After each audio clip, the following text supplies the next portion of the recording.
What's going on, man? My fellow Game Junkie. we are we've talked before in a Facebook group that we're both members of, and we've crossed paths, but we've never actually Haven't talked. actually like interacted. Just kind of chats, comments here and there, and a little bit in the Discord. Yeah, it's always nice to like meet somebody that you've talked to like through social media or something. It's like especially somebody you kind of game with or you really have been in long conversations with in comment sections or whatever. You feel like you know them, and it's nice to like put a personality and a face to them. Right. Otherwise, it's just like a screen name or like a profile picture. Like you know Yeah. the person by the profile picture, and then like they change their profile picture and like you've been Goofy for freaking 3 years, dude. Why'd you change from Goofy? Like Yeah. Or you see them I and don't know who you are anymore. they're usually like clean shaven and they have like no hair, and then you see them and they have like long shoulder length hair and a full grown beard, and you're like, wait a Right. minute. The picture was like 6 years old, and you're like, holy crap, that's not accurate. What's happening here? Yeah. Well, nice to Although, finally see your face. Nice to put a face to the profile picture, you know. yes, absolutely. We have a ton to talk about, and I am really itching to just dive in because we talked before we went live, and it was. I already know, like, I'm just gonna be so deep in this conversation. We are gonna do this. We are gonna talk. I say talk, like, because we're gonna get to some shit. You're okay with profanity? Is it okay if I just drop a few Fs? And Yeah, okay, yeah, just by in case, all because means. I don't control that. It just kind of comes out of my face. I'm the same way. You can ask my wife. Sometimes she's like, you can calm down a little bit. I'm like, I can't, I can't do it. I'm just worked up right now. So, I know you're a gamer and you're also a little bit of a collector. How did you get started in collecting and playing games? First off, did you post this live on Game Junkies? Let's get our people in here and see if anybody wants to come hang out with us. Yes, I did. Okay, cool. Yeah, so it's a kind of a crazy thing how this all happened. Like I was always a gamer. Are you asking gaming or collecting? Because Both. two separate things. So gaming, the first gaming memory I have is like playing Atari basketball at my friend's house. He had just gotten an Atari 2600 or whatever.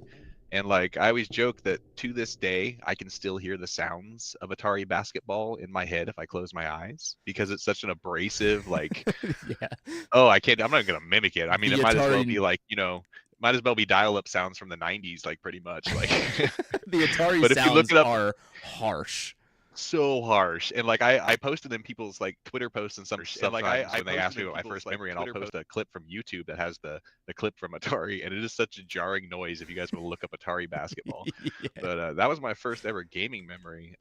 Collecting, I didn't get back into gaming after a long hiatus in life until 2021. And I'll tell you exactly what happened here. It was crazy. So that was COVID came in 2020, right? And my wife and I both caught in December of 2020. We both got COVID, and I was newly sober that year, and I was kind of looking for new hobbies, and was like, I kind of liked gaming. Like I was really big in gaming. I played games during my addiction years, but not like I did, as a kid. So I joined my first game group ever on Facebook, Game Junkies, in December while I had COVID, and I played Miles Morales during that week that I had COVID, That's a from start Spider-Man to game that I finish. have yet to play, but It I was so good, and like that's what kind of got me back in. I'm like, okay, I love gaming again. Like, let's get into some gaming stuff. Let's join some groups. Let's talk to some people. Let's start like paying attention to gaming. And then I had created this little local group for the community of people that wanted to talk games. And I had a divorcee contact me because she saw I ran this group. And she told me that she was recently divorced. Her kids had gone off to college, and that she had a bunch of stuff from them that she wanted to get rid of. And she donated probably $4,000 worth of video game stuff to me that summer, and wow. I didn't even know what to do with it. I literally had sealed PS2 games and stuff. I had like 13 to 15 consoles. I had just stuff dating back all the way to I had boxed NES games that were donated to me. Okay, in mint condition. And that's what got me into Game Junkies and buying and selling. Like that's how it all turned around. Was that divorcee donating all this shit to me? That's crazy. That's so It was just out crazy. of nowhere. She's like, I see you run this local game group. If you'd like all these gaming things, oh, magic cards too. Tossed me a bunch of magic cards too. Oh, So like, oh my yeah, God, Magic, dude. That is one thing that I've played it for so long, and I've always had this weird balance between Magic and gaming, where when I wasn't really gaming, I was going hard playing Magic. And I find myself like when I get back on like playing Magic, I'm locked in. I'm not playing any games. I'm just Magic all the time.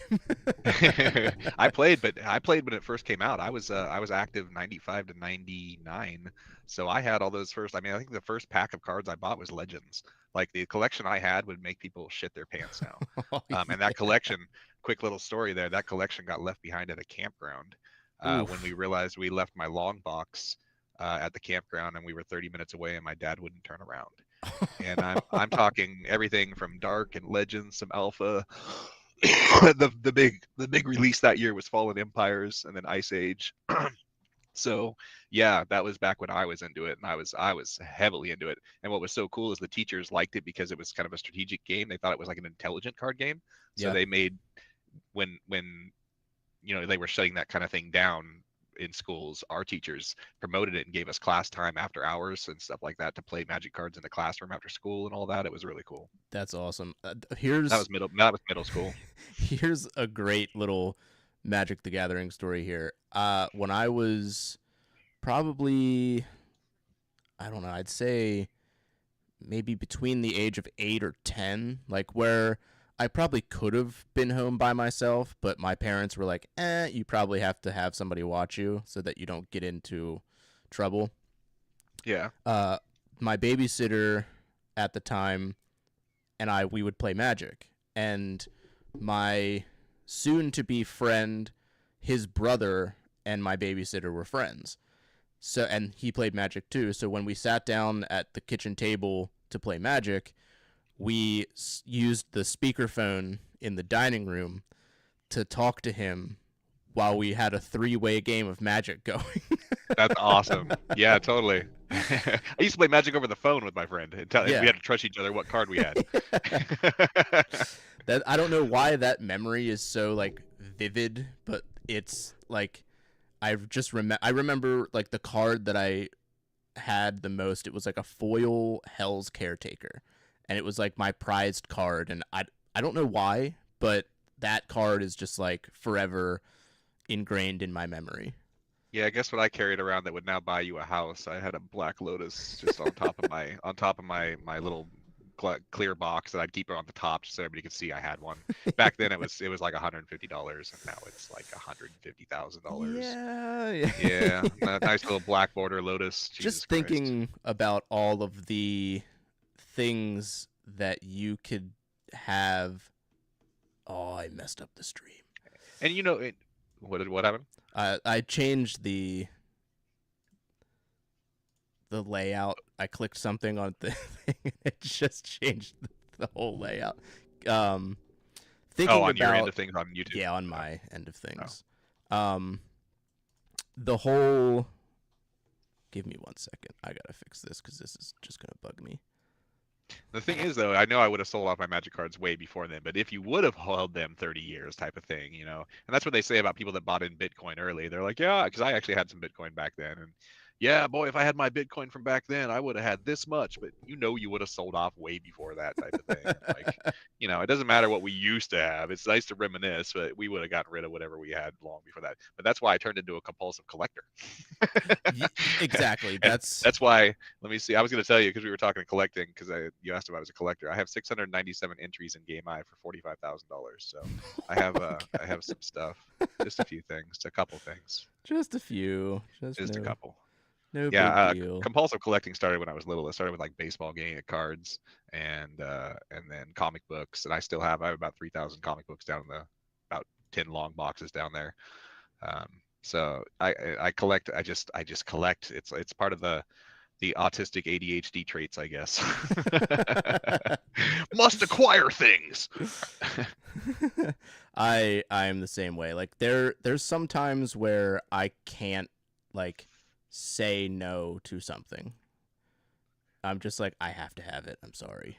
Oh yeah, late night buying, purchasing. I've gotten much better because I'm like I was mentioning, I'm more of a gamer than a collector now. But boy, the compulsive purchasing, especially being I'm bipolar also, got diagnosed at 19, and you get in these hypomanic periods where you don't really have any regulation and you don't have any impulse control, and hundreds of dollars worth of video games show up on your doorstep and you don't even remember ordering stuff. Like I'll literally be like, when did I order this and what the fuck? Like, because it'll just happen at 2 a.m. in the morning during a manic period, and you're just like, wow, okay, I gotta like check my Amazon account the next morning sometimes, you know. I am just fixing this real quick because I fucked it all up because I You know what? I suck. was looking for you. I was gonna listen to a podcast this morning on YouTube, and I typed in Dad's Game Room, and nothing. I couldn't find it this morning. I don't know why. That's I weird want to because find. usually it's like the first thing that pops up when you type it in. Yeah. Okay. Dad's Game Room. Here it is. I'm trying it right now as we got you. Yeah. I don't see. That's the name of your channel, right? Yeah, Dad's Game Room. Is it? Yeah. Nothing. It's not showing me here. It's weird.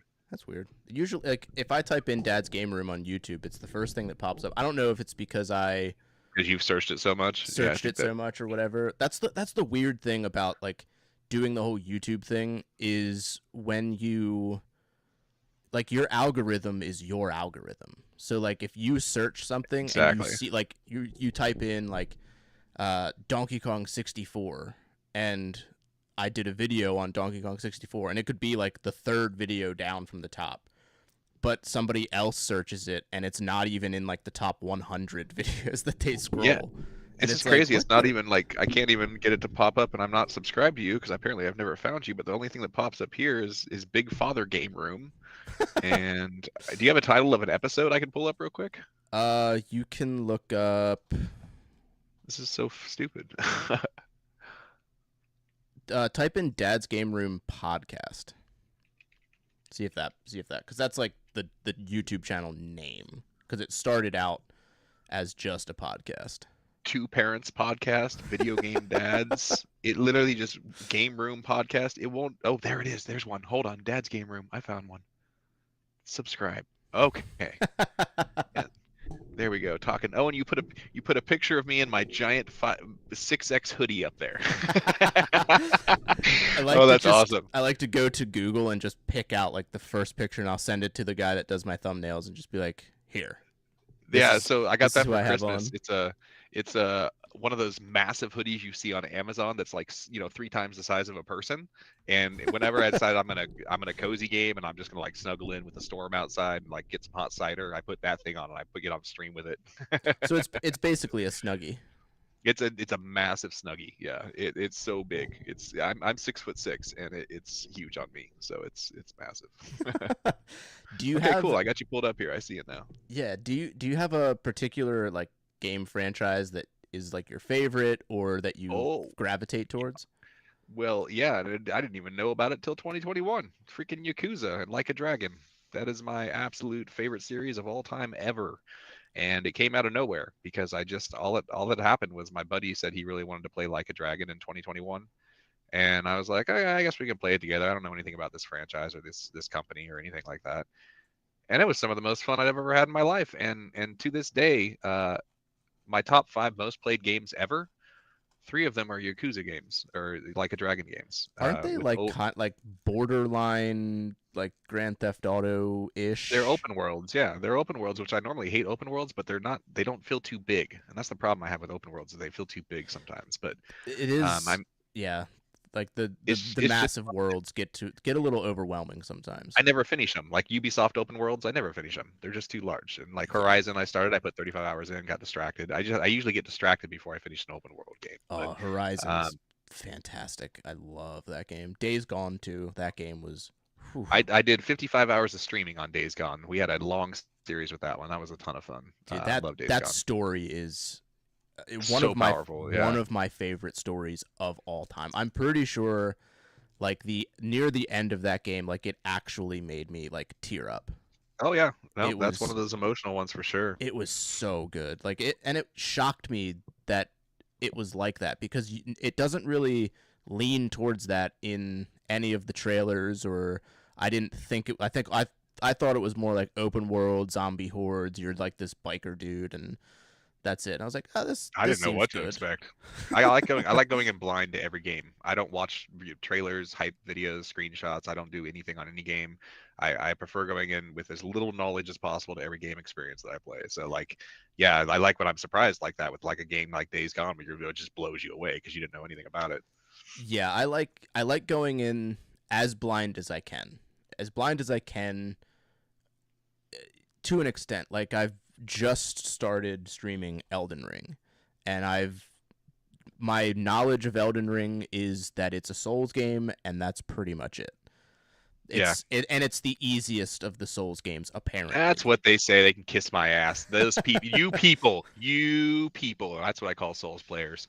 Fucking the get good people. Yeah. So my community. I'm not a Souls player. I don't like the games really. I've given them some shots, and in fact, I'm playing some that are Souls like right now. But the community spent 50,000 channel points to make me play Elden Ring, and I did put 12 to 14 hours into it, and I did have some fun with it, and I did beat one large boss, but that's about my experience on it. It's it's I don't know how I feel about it yet, because the older I get, the more that I play games, I'm way less patient with Yeah, games. I And don't want to die and redo things over and over and over again. that's I'm sorry. I don't want exactly to. it. Like I when don't. I die in Elden Ring and I have to go all the way back to the last like checkpoint, and then I have to navigate and go through the same thing over and over and over and over and over again, I find myself being like, dude, just stop playing this game. Just I stop will playing this abandon a game. game. It doesn't take much to make me just give up on a game forever and leave it, and that's it. If And I wasn't making like if I wasn't working towards like a video about it, I would have put it down and probably just given up. But peop people yell at me because I say I don't like The Witcher 3, and the entire reason why I didn't like The Witcher 3 was I had too much lost time for getting to save in the open world and getting jumped or swarmed by something. oh yeah. Just screwing around because there wasn't enough cutscene, save points when you're just running around, and it was one too many times of dying without a manual save, and I was like, fuck it, I'm over this game and I won't go back to it. And that's happened with other games too. That I Am Setsuna is another one, a little RPG I was doing where you forget the manual save and it doesn't do you any favors, and that's it. I'm like, damn it. Yeah, it's brutal when you have like I played Bloodborne for I'd probably say I'd say it's probably less than 10 hours, and a buddy of mine had told me that it was one of the easier like Souls-like games, And which I've heard the opposite. I've heard it's the hardest. Like Sekiro's the hardest, but like that's one of the harder ones. But I it don't know. definitely like this one was definitely not as easy as Elden Ring. I can tell you that right now. But the like I didn't really care for the two weapon thing where you have like your axe and then you have like the firearm, like the ranged weapon or Uh-huh. whatever. And like I know you can combine them together, which at the time when I was playing it, I was like, I don't really understand the difference between having them separated and together. I don't notice a difference. So I just like I would progress and get to a certain point, and I think it was after I beat a boss that was on like a bridge. It was like the first boss that you like come to. I think I could be wrong, and it like you get all of the I don't even remember what the currency of Bloodborne was. Um, it's like the runes in Elden Ring. It's like the currency that you Mhm. level up and upgrade and stuff with. And when you beat a boss, like you get that big amount. So I just like gradually went through, and then I died, and then I went to go back and I died, so I lost all of it. And you didn't pick them back up. And I couldn't, because when you if you die and then you die again without recovering them, they're Yep. gone. That would And that would make me quit right there. That type of thing when you I have, was just especially if you have a large like, amount. "What?" And I think Resident Evil 4 remake was coming out, and I was like, "All right, like this game can kick rocks." I'm playing Jedi Survivor right now for our podcast. By the way, I'm on a podcast too. What's funny is it's almost the same exact freaking name. Yeah. I'm not a dad, but I'm on Dad's Game Review, which is our podcast that I guess spotted on a few times over the last couple of years, and then about 6 months ago they just had me take over as the other host of it. And yeah, I'm playing Jedi Survivor for that, and that's basically uh, Elden Wars. Elden Wars Jedi Yeah. Survivor. Like that's all it really is. And yeah, I got to a point where I had jumped into a boss area and lost my shit, wasn't able to get back to it. I was like, ah, God damn it. It's the But worst, man. I'm gonna try and beat that tonight. I'm on chapter 5 of 6. I'm gonna see if I can wrap it up tonight. It ended up turning into something way better than I expected. But in the first 10 hours, God, it was boring. I just fucking so boring. I But played uh Fallen Order. I probably got like halfway through, and then that was during the lockdowns. yeah, I exactly. was playing that, and then I had like that was right around when I started getting like panic attacks, and like I would have like weird like palpitations, and Yeah, I just lost all desire to play games because I was like hyper focused on that. So I was like, all right, I just put too it much down. anxiety and stress. Well, Fallen Order is a special one for me because Fallen Order is the first game I beat after getting sober. So I remembered all of it, and it's the first game I completed in probably 10 years because what I would do during like the PS3 era was I'd get whiskey, I'd drink, I'd start a game, I'd go through the tutorial, I'd be like, I'm going to come back to it later. I'd come back to it the next day or a week later, forget everything I was doing, and not continue it. So I never beat any games in like my PS3 360 generation. I think I beat Dead Space, Oh, but that's so when I got sober in 2020, Fallen Order was the first game I actually like beat start to finish, remembered the whole thing, got good at the game, and actually like it just felt like a big accomplishment to me after spending a decade of just wallowing in gaming nothing. yeah. Um, so that's why we're playing Jedi Survivor. Is going like, is it going to be as awesome as Fallen Order was to me? And it is now. By chapter 3, 4, 5, it took off. But chapters 1 and 2, I was just slogging through it. It just wasn't really that interesting. But that's what we're talking about tomorrow night on our podcast. Doesn't the progress of Fallen Order carry over to There's uh oh, progress. Oh, the I don't know. Survivor? I don't think it did. I don't know if it loaded something, Because I'm but pretty I sure all of the skills that you learned in the first one like transfer into your save for Jedi Survivor. I didn't notice anything like that. That would have been awesome. Yeah, I know I didn't I'm notice anything. pretty sure I could be Maybe I very could have. wrong. Maybe there was an import option or something, and I didn't even look for it. That would have been that. They didn't prompt me on anything like that. I don't think. Oh Yeah, well, I'm at the end of the game now. Screw it. it's too late. It's too late now. Ah, whatever. So I had mentioned that I had some like mental health stuff going on during like those shutdowns and stuff, and I know that we had talked before, and I've seen you post in the Facebook and group about your mental health and your recovery and with addiction and stuff like that. Like, can you tell us a little bit about that and just kind of your journey through that? Absolutely. Yeah. So yeah, I was an addict. I was an alcoholic. 18 years. I after really bad heartbreak, I'll just summarize what happened was I fell in love, I got engaged. She had to move to Wyoming. I followed her out there with what I could fit in my Jeep. 6 she got a manager, and I didn't cope.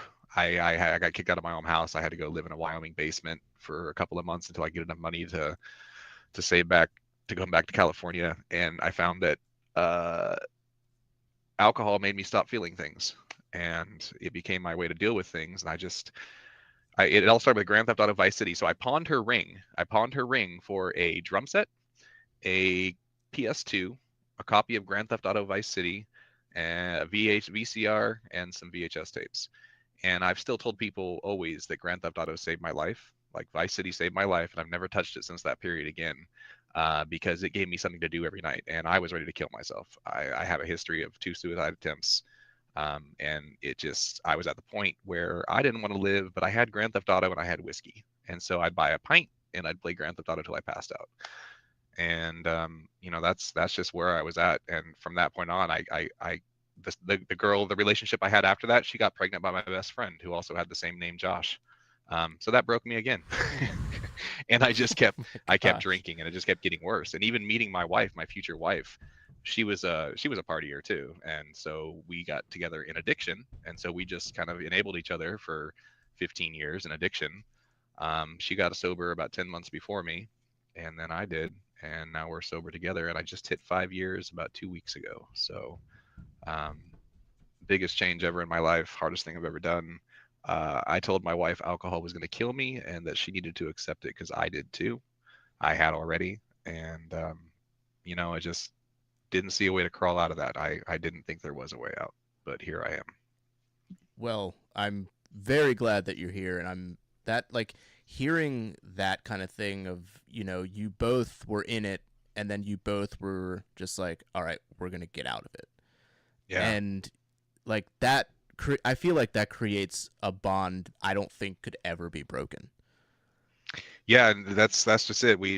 I wish I would have done it together, but I wasn't at that point ready to do it yet. I'm proud of her for doing it on her own without me because that's even harder when your significant other isn't there at that moment with you. So she had a lot of strength to do that on her own, and then, I found my way later. But we're both pretty solid in that. It's not even a thought in my brain. I never want to touch alcohol again. I'm scared of the way it makes me feel. I'm okay with feeling my feelings now. I want to feel my feelings. I don't need to deaden them. I'm okay with being myself. I like myself now. Um, I'm ready to be present in my life, and I'm ready to live and stop existing because that's all I was doing was existing. Like I need to be alive. So I don't have any desire to ever touch it again, and all it did was cause problems. So we just celebrated my 5th anniversary on stream. I had over 200 people come in and hang out. We played After Party, which is a game about out drinking the devil. The goal is to basically use alcohol to solve your problems, and your goal is to escape hell by out drinking the ultimate party animal himself, the devil. And it's in a fantastic indie game called After Party. that's a that's a fitting game to just like kind of It was put perfect. It put was the cap absolutely on it. perfect. Yeah. That's pretty cool. I like Five that. hour, 5 hours long, 5 hour stream. It was great. Oh, that 555. That's Yeah. that's awesome, man. I love hearing that kind of stuff because I know a couple people in my life have been addicts and they've gotten themselves out of it, and I've watched them do it to varying degrees. And if there's one thing that I've seen and that I've heard from all of them, it is no addict can ever get out of being an addict unless they're ready to not be an addict anymore. That's it right there. And that's no ultimatums will ever work. You can No. tell the person you're gonna. My wife told me multiple times she was gonna leave me. And the thing is, here. Let me clarify what because when you say alcoholic, people get a picture in their mind of what kind of person you are. I was a self-harming alcoholic. I drank alone. I drank sad and alone. I didn't get belligerent. Yeah, we do house parties and stuff like that. I never harmed anybody. I never got belligerent. I never had a DUI. I never got in a fight. I never hit my wife. I never hurt her. Nothing happened like that. I was sad and I drank alone and or with her next to me, whatever, playing, watching TV reruns of sitcoms over and over and over and over, doing nothing in my life. That was what I did. I didn't harm anybody else. I only hurt myself. And you don't think you're like, I'm not hurting anybody but myself. It's fine. It's fine. But you really are hurting everybody else in your life by doing this to yourself.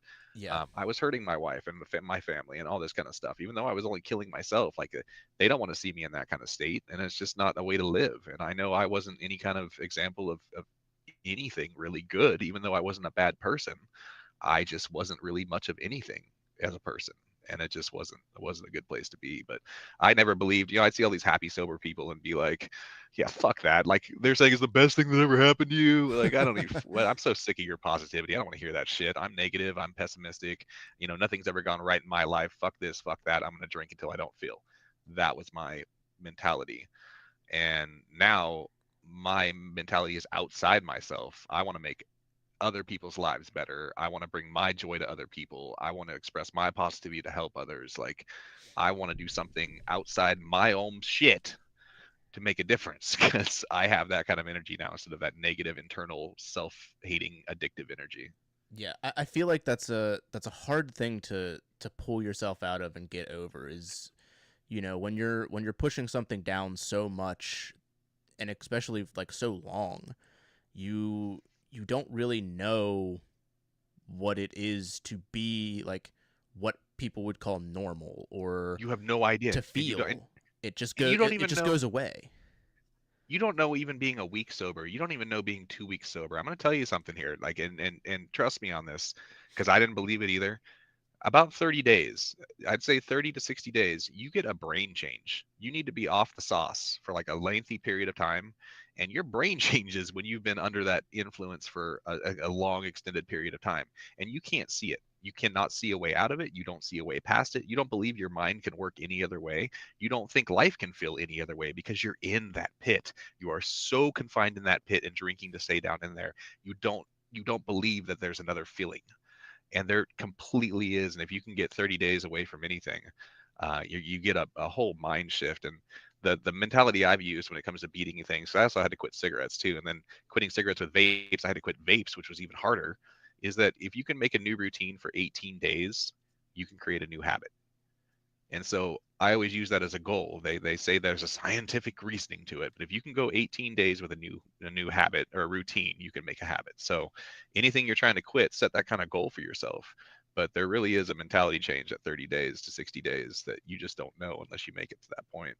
That's wild. I've never heard that. And like, what when you became like an addict and you were pushing everything down, was there something like specific that caused you to be that way, or did was it just kind of like a gradual, it got worse and worse and worse and worse and worse? It was the being cheated on. I had every relationship cheated on me, and it just killed me. And I'm a very emotional, very sensitive guy. I've gone into since I've gotten sober, I've gotten into all these personality studies and trying to figure out why I am the way I am, like why I've been so much different than other people my whole life. And so, you have to come up with these. People hate labels, but I personally enjoy not necessarily a label, but understanding why I am the way I am. And it turns out, here's what I am. I'm bipolar. We've known that since I was 19. I have ADHD, and I was medicating it with alcohol and toning down all its symptoms. I just thought I was forgetful from alcohol. No, I got ADHD. I'm autistic. I was a child prodigy. I started playing piano at 3 years old and competing by 7. I played classical music for 20 years and 5 instruments and straight A's and all this kind of stuff.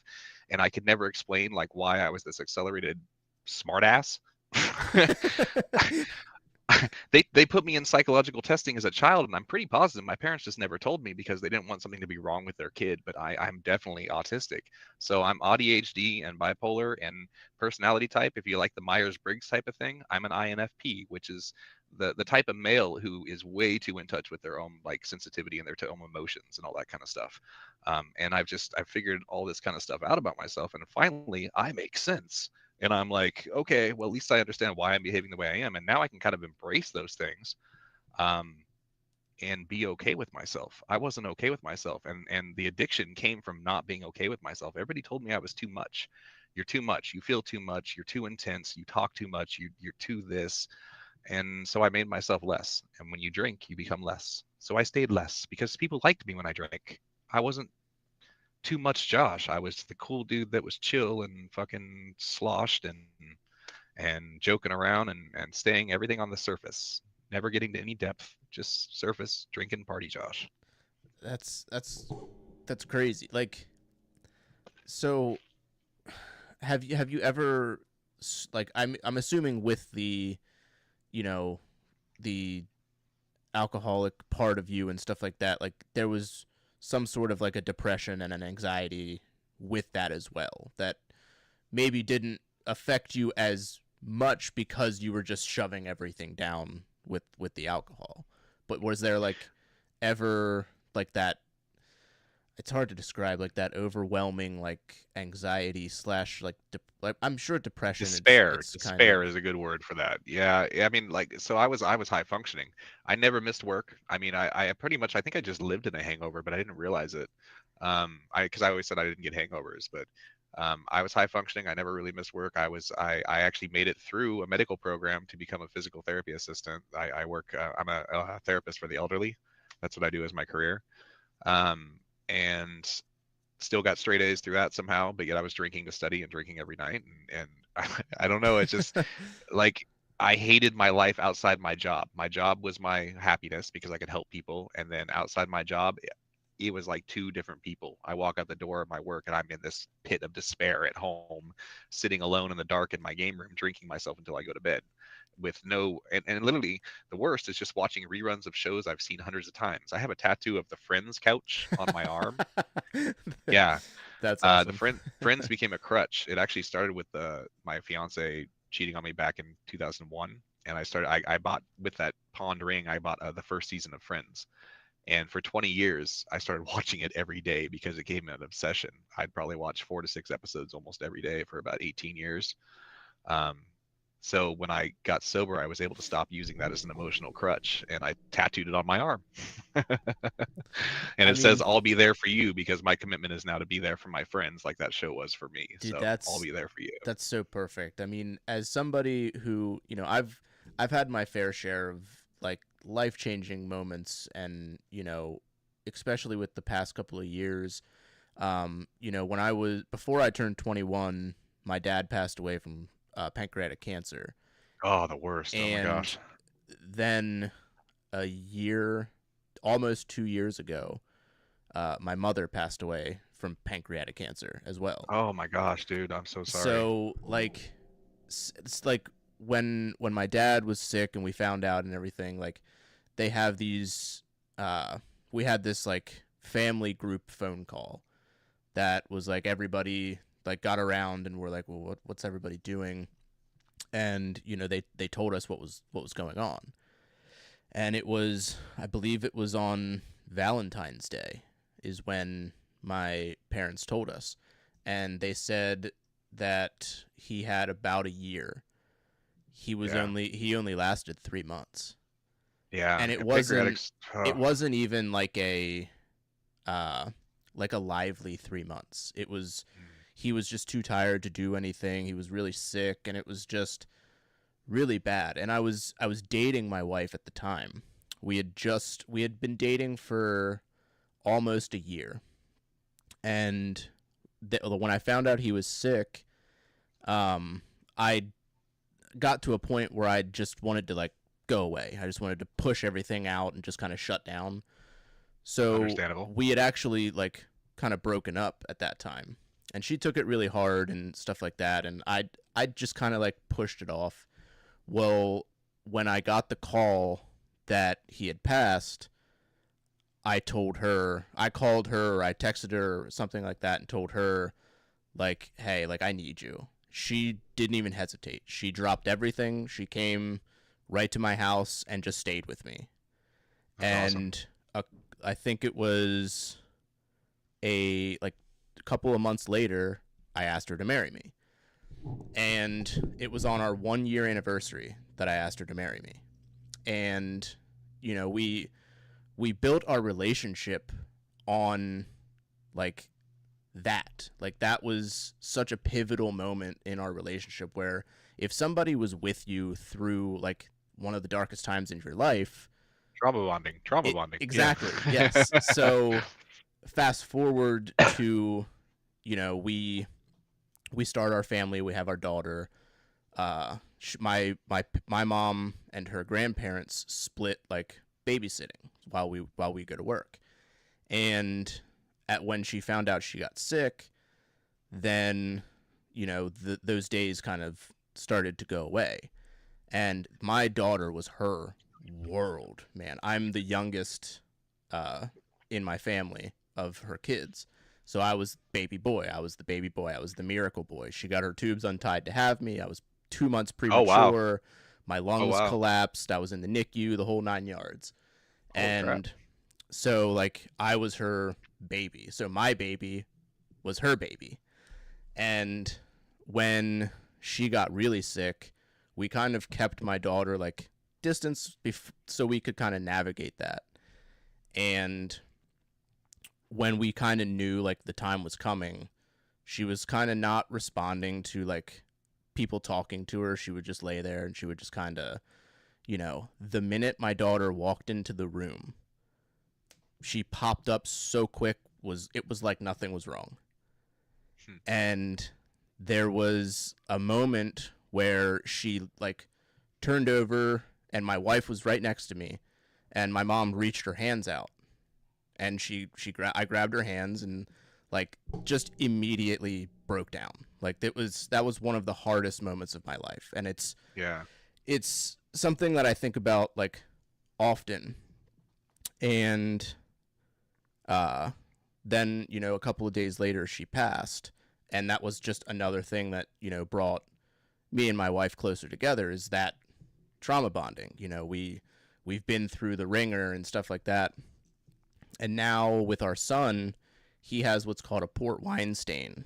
It's like a birthmark, but Yeah. it's half of his face. I don't know if you might have seen the picture in Oh, the I didn't realize that. Facebook. He Oh, has half of his face is like like a purple color.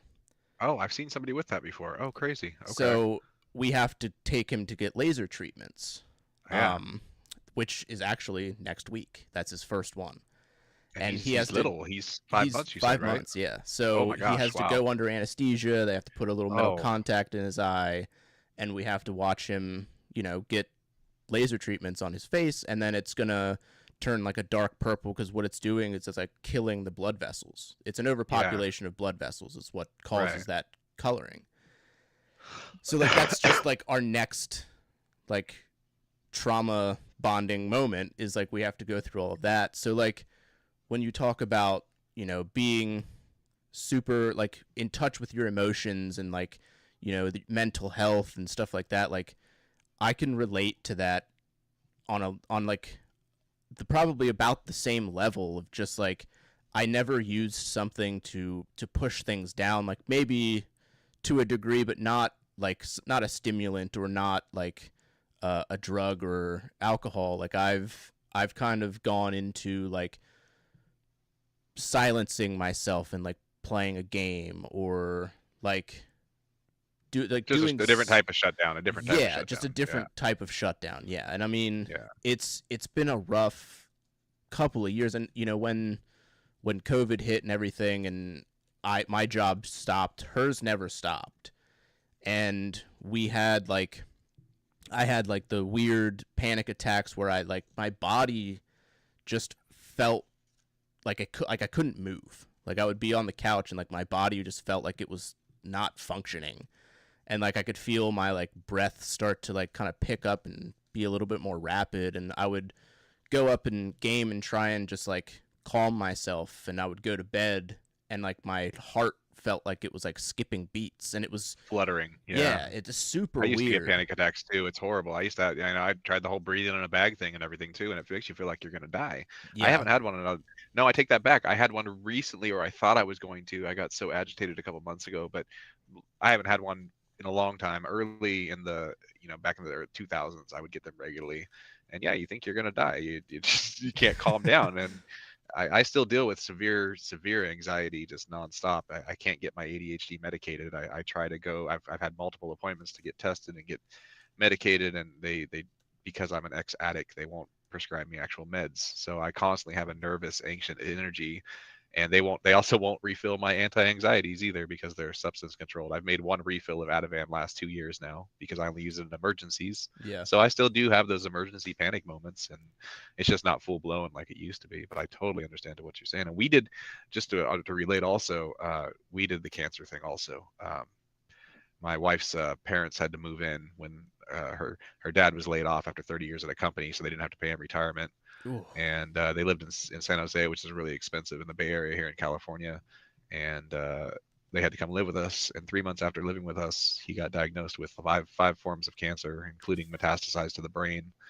And we had to take care of him. He only lasted 10 months, and we went through the whole trauma of having the bell in the back room and the screaming from the Mm, back room, and yeah. having to wait on him hand and foot.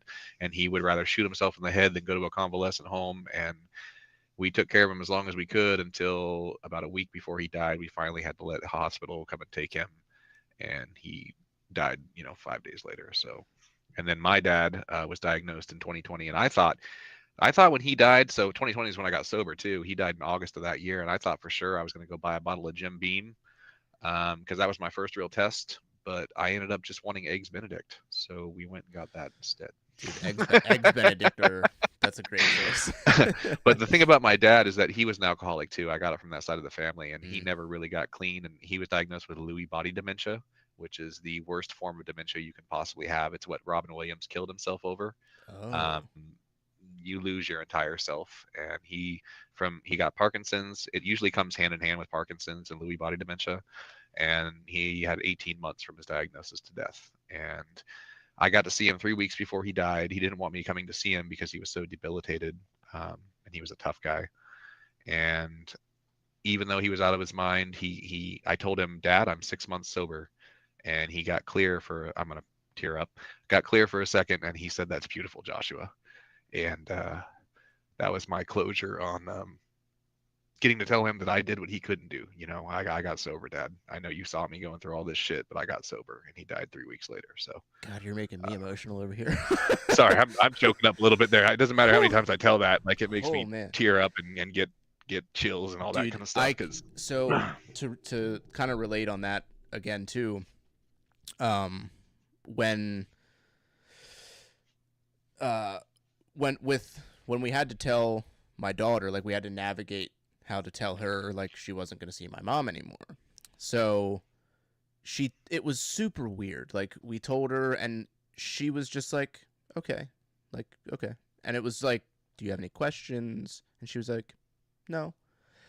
But then like, even now, like she will like bring something up. Like she'll just be like, oh, I miss her. Or she'll say something and it's daggers every time, man. Like I get choked up and just like, it doesn't ruin my day, but it does like, it gets me in my head where I'm just like, oh man, like that. Now I got to think about it. And like, we do a lot of things to like remember them. And we make it a point, you know, we go up to a hunting camp,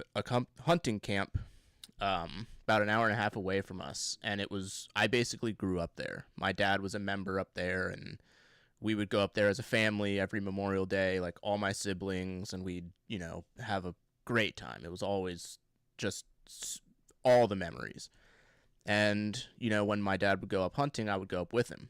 And so when he passed away, me and, well, his buddy, his hunting buddy, one of his best friends, took his ashes up there and went to where he hunts and sprinkled some where they always would hunt. I go to that spot every single hunting season. That's where I hunt. I don't care if I see deer or not. I always go. There's an American flag right at the edge of the trail. I stop there every single time because I have to walk past it to walk down. So every hunting season, the first day, I walk up the trail. I go to the flag. I stand there for 5, 10, 15 minutes, and then I'll, you know, walk down. And then when I come out of the woods, I'll stop at the flag and stuff. And we took my daughter up there when I first became a member up there a couple years ago. And we took my daughter up there to see him. Want to talk about emotional, man. That was such a moment for me. Like I get choked up even just like talking about it. It was just like, it was basically like they met for the first time. Yeah, it became real. Yeah, because he never, I mean, he never got to meet her. He passed away before I was 21, so yeah, it was never a thing. So like you all, like being a dad and having your own kids and telling them about, you know, your parents, and you know, whether you have good memories or bad memories, they, you know, they ask questions. And well, that's where you get heritage. That's where you get your family's, you know, stories and stuff like that. It's all yes, passed on because past each generation's pictures passing and it on. yeah. Yeah. So it's, and you know, when you become a dad, like your whole life changes. It's an insane thing. Like when my daughter was born, it was just like I became this whole new person. And you could never imagine, like it's like everybody says, like all It's the a feeling you can't cliches. explain to people that don't feel it. Yeah, the You cliches are know? 100% accurate. Like you could never imagine like loving something that much. But then all of that comes with like this constant anxiety of like, Fear. I Gonna fuck have something to up or die or navigate. I yeah. have to like navigate this world that we live in with this tiny human, and like what, like finding the balance, you know, between you know, too much iPad or too much video games, or Everything's dependent on dad and mom. Their whole shaping it's of their future is dependent on dad and mom. No pressure. You're fine.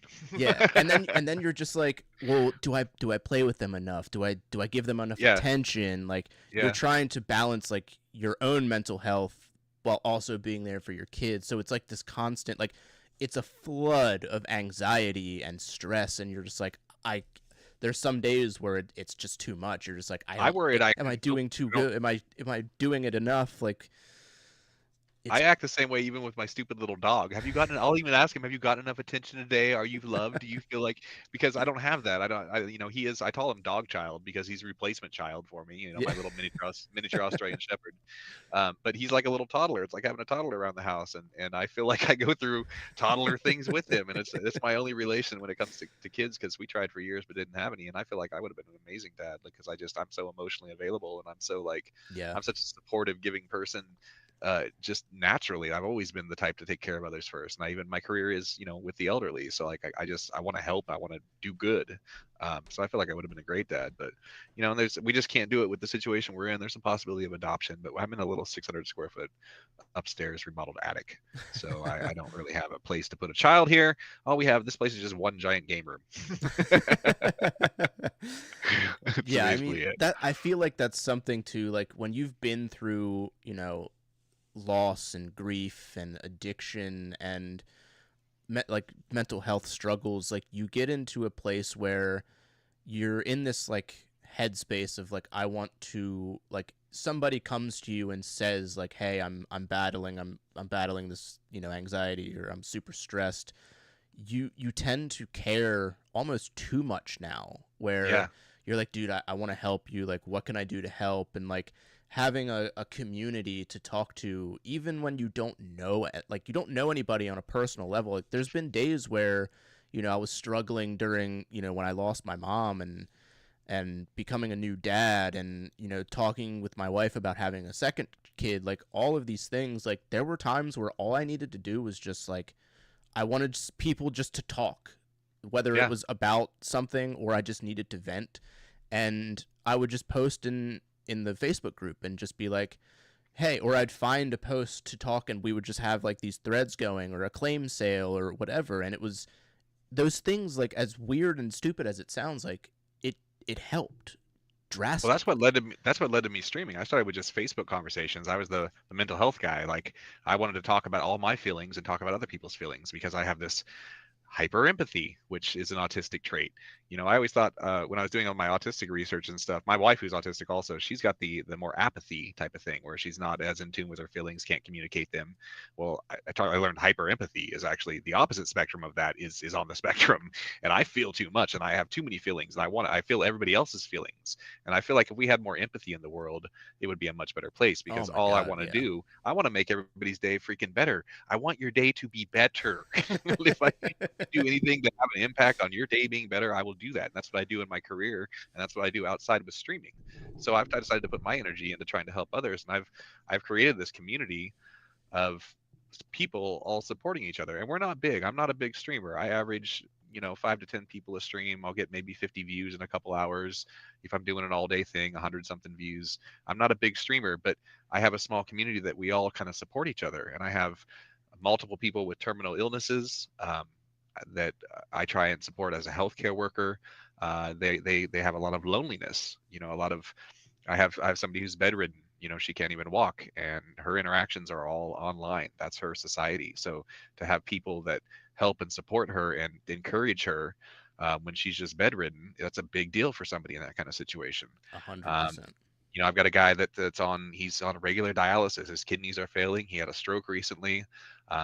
We just try and support him and be there for somebody to talk to. Um, Another guy who, him and his wife have been trying to have kids for a long time. They finally get pregnant and he lost his job. He's trying to Mm, find a job right now and he's got a kid on the way. So it's like the community, my little friends, they come together and I watch them. I stand back. I brought the community together, but they're all helping each other, and that's just the most beautiful thing that I can possibly imagine. And yeah. then they're there for me to support me, and so I get my therapy time on stream because I talk about all my issues in my day. I'm not a hype gamer. You're not going to come on and see me playing Fortnite and Call of Duty screaming, "Let's go! Fuck yeah! Dropping bomb headshots! Fucking Call of Duty." I don't. I'm not a hype streamer. Yeah. I'm a come tell me about your day. Let's talk about life and like let's play some video games. Plus, I'm a fucking goofball. I'm stupid as hell. So like it's a mix of real life talk with idiocracy, and it tends to be a fun thing because we have fun, but we also have the serious conversations, and we're there to support each other. And so I've put my energy into that and helping others now because you really do when you go through that. They say people that struggle with addiction or serious trauma episodes, they become the kindest, most nicest people when they pull out of it, because they know what it's like to live in the absolute shit. Yeah. And so I when you come out of it, yeah. you don't want other people feeling the way you felt for that long in that addiction. I Yeah. don't want anybody suffering the way I felt, like completely alone for 18 years, that I had nobody to talk to, I had nobody to like express things to. So like the whole reason I'm doing this and getting on camera and interacting with people like this is because like I don't want you to feel the way I did. So it's like that's my purpose now, is to try and help other people. Yeah, I can relate to that as well, you know, with all the things that I went through, and just it felt like it was just back to back every single year. It was something else and it was Something something new, else. yeah. And it was just like, dude, when am I ever going to catch a break? And then, you know, in those crucial moments of, you know, fresh off the loss of my mom or when she got sick, um what I thought was my best friend, they just bailed on us. Like they just were like, "Yeah, we're too good for you now," and just disappeared. And I I'm a guy that I don't really have that many like real life friends. It's Me more either. acquaintances. It's I have zero now. I have zero. To my two best real life friends moved away 2 years ago. One's in another state, and the other one's a couple hours away. So like, I don't even have real life friends anymore. I go to work and my wife. That's it. yeah, it's like my job. I don't really have friends at my job because I basically work alone. Like I work out of a van on car dealership lots, and I go in, I see, you know, the guys in the dealerships, and then I come out and I work, and that's about it. And you know, when you don't have real life friends and you don't have, you know, coworker friends, like sometimes that gets a little dark, man. Like you feel alone, and like as a dude who likes to have these shared interests with people, like I like showing off, you know, my game room and talking about video games or talking about movies and music. Like I'm just I have this need for friendship, brotherhood, Yeah, we community, all do. and We're social creatures. Humans are exactly. social creatures. Yeah. You gotta Yeah. have it. And you want to show off your stuff. You want to look what I got, look what I'm interested. Let's talk about what you're interested. It's fun. It's a fun back and forth. Yeah, and like when you don't have that, there are times where you're just like, man, I am just all alone over here. Like, and it makes you feel a certain type of way, and it's brutal. But then, you know, when I you know, I started this YouTube channel, and I I've always wanted to do it, but I knew I couldn't do it by myself. So I had a friend of mine start it with me because I couldn't talk to a camera alone. Yeah. And that friendship fell apart, and I had another one of my very close friends come in and do it with me as well, and that friendship fell apart too. And it's like it it really gets to a point where you're just like, man, like is it me? Like am I doing I something know. wrong? I know. I don't get it either. It's like, but it's like what I find is the other person doesn't seem to want to make as much of an effort. That's what I've Yeah. always found in my friendships, and I'm kind of going through that with some friends right now. Is that, I was always the one to message first or be left on red, or like, try and interact and get no response from anybody. And like my friendships didn't feel like friendships. It felt one-sided. Like I'm Mhm. I'm coming to you for attention and you're giving nothing back. And I deal with the same thing at home with my wife, that I even though I'm married, I feel totally alone because she doesn't have an interest in the things I have an interest in. Yeah, We spend it's a time different, together, but yeah, it's yeah, it's I love her different. to death, and we're best friends. But she doesn't care about the things I talk about, and you know, it just doesn't matter to her. And she's Yeah. autistic as well, like I said, so she has her own special interests and all that kind of stuff. So our parallel play is her doing her own thing and me doing my own thing, and that's kind of just how it is. But I still feel totally alone because I lost my two in real life friends. My coworkers don't know what kind of person I really am. They have this preconceived notion about me, Yeah. and all my interactions for 40 hours a week are with 70 to 100-year-olds. So that's my social life, the elderly. That is all my best friends are old people. Old ladies love me. Uh, you know, I get conversations with all these old retired Army guys and Marines and stuff. That's all my interactions is really with 70 to 100-year-olds. It's pretty sad, Yeah. other than what's online with my community and streaming. So this is my life. Like what I'm doing here, this is my fun time. Yeah, it's crazy how quick that can turn too. Is like, you know, I started this YouTube channel, and like I started getting, you know, a couple subscriptions here and there, and you know, I'm still a very very very small channel, and sometimes I get no views, sometimes I get, you know, 200 on a video, and sometimes I have I can't something. accomplish shit on YouTube. I can't. If anyone It's wants to follow me on YouTube, please dude, follow me on YouTube. it's brutal. It's brutal. I can't. It makes I no don't sense know to how to. me. I do not understand it. And there's a whole like rabbit hole you can go down to like understand it, but I don't want to, because if I do that, then I'm going to I'm gonna take my obsess if I do that I'm shit. going to yeah, exactly. I'm going to obsess about it, and I'm going to dive down this rabbit hole, and then it's going to affect the content that I make or the way that I make it, and I don't want that to happen, because I just want to do what I want to do and what I think is like funny or what I find interesting or things like that. YouTube is the one social media I just post and forget about. I don't even check analytics. I don't see if anybody viewed it. The only thing I post though regularly is our video review, our video podcasts. I was trying to make. I was posting shorts there for a long time, Mm-hmm. and like, how do shorts just get 0 views? Like, you just never end up in a feed. You It, get dude, 0 views. I've Zero. had Like I've had shorts that I thought were brilliant, and zero they views. did like 5 views. I did. I like to like experiment with that stuff. So what I did was I have my CRT TV. I put Land Before Time on, and I recorded a scene from that movie and just made a post about it. Like, man, does anybody remember this movie? Had Mhm. like 10,000 views with like hundreds of comments, like Of course, 500 just plus stupid likes, generic and I'm shit. like, Generic what? shit. Yeah. How?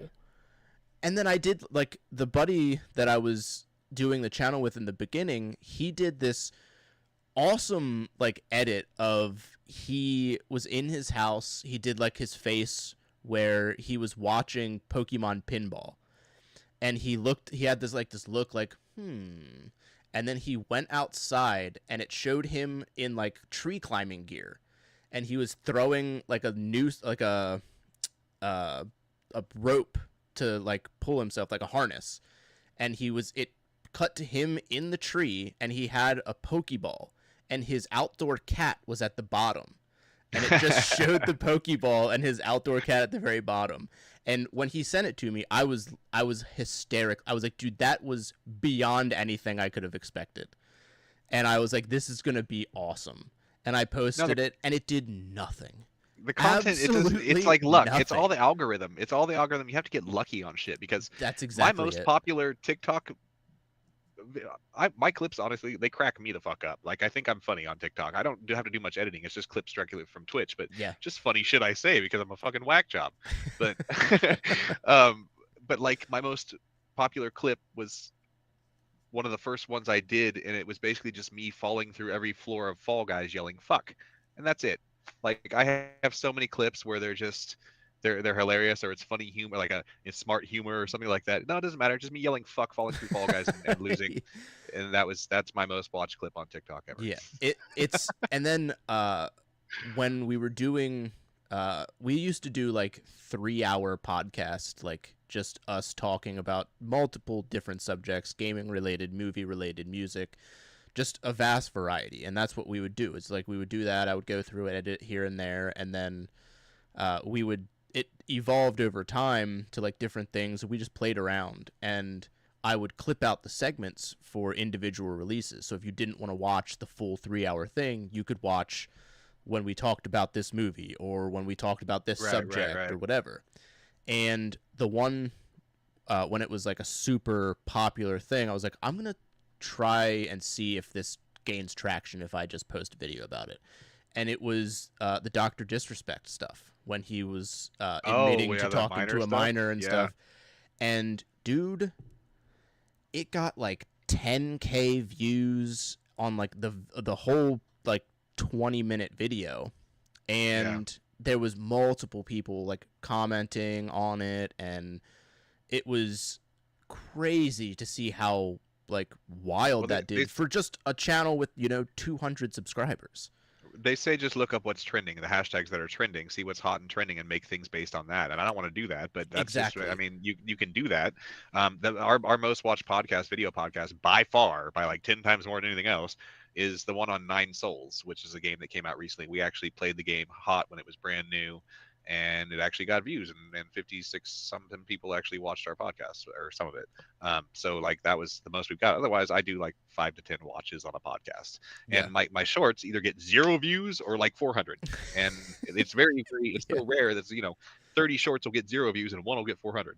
It's just, it makes no sense. I can't get anybody to follow me on YouTube. It just seems pointless. So the only It's ones I really care about is I use Blue Sky mainly, and I use I use Blue Sky, Twitter, and TikTok, and that's pretty much it. Yeah, I just jumped on the TikTok train just because it was like a experiment. Like I want to see what I can do.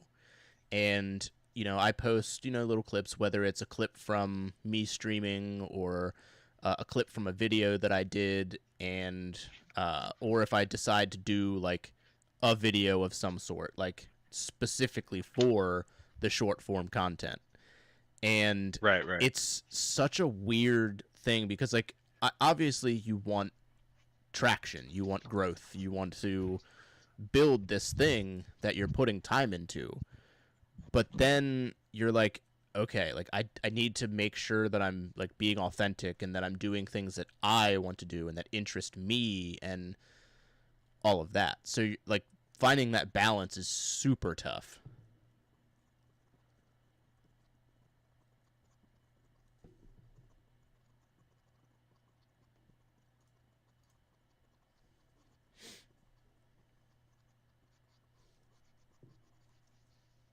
So sorry, I had to go and pee while you were doing that.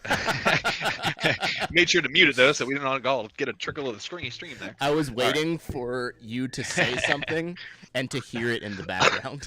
Yeah, I know. I was like, oh shit, he stopped talking and I'm still peeing. Pinch it off, pinch it off. I drank too much coffee and I still got more to go. Oh, I feel that. But yeah, like try, and then I dual stream, so I'll stream to YouTube and I'll stream to Twitch. And oh yeah, I multi-stream too, but nobody ever views it on YouTube. I get some views on most Twitter of my Twitch. views on the stream come from YouTube. But really? like during my Elden Ring streams, I'll get like my peak was like, as ridiculous as this sounds, was like 9, I think, the one night. And that's decent. There was one person that was actually talking. But the people that have come in through Twitch, it's usually just a slow trickle. Like one person or two people will pop in, and they're never together. They're always separate. And they'll talk the whole time they're there. And it's such a weird thing to watch how the Twitch people interact between how the YouTube people don't interact. It's like the YouTube people just want to play it in the background and listen to it or watch it, while the people that are on Twitch are looking for the chat. That's why I don't even pay attention to YouTube chat. I mean, I've had a few views on stuff, but nobody ever bothers saying anything, which is it's fine. I don't want to pay attention to multiple chats at once anyway. But yeah, Twitch, they come there to interact with the streamers. It's different. I feel like YouTube is something you put on in the background anyway with videos and stuff like that. Like, it's something I've always had, just kind of background noise type of thing, or watch certain videos. But yeah, I don't see any growth out of YouTube. Nobody ever comes in there, so I still multi-stream to it. But Twitter, I still won't call it X. I will always refer to it as Twitter. I call it Twitter. Kiss my ass. Multiple reasons. But yeah, so I still stream on there, and I'll get maybe 15, 20 views on there, but then I'll get 50 on Twitch over a couple hours. So that's about what I'm doing. I mean, that's pretty solid. Like well, they say, to put it in perspective, they say if you average 10. And it's hard to average 10. Only 1 or 2 months have I actually averaged 10 for the whole month.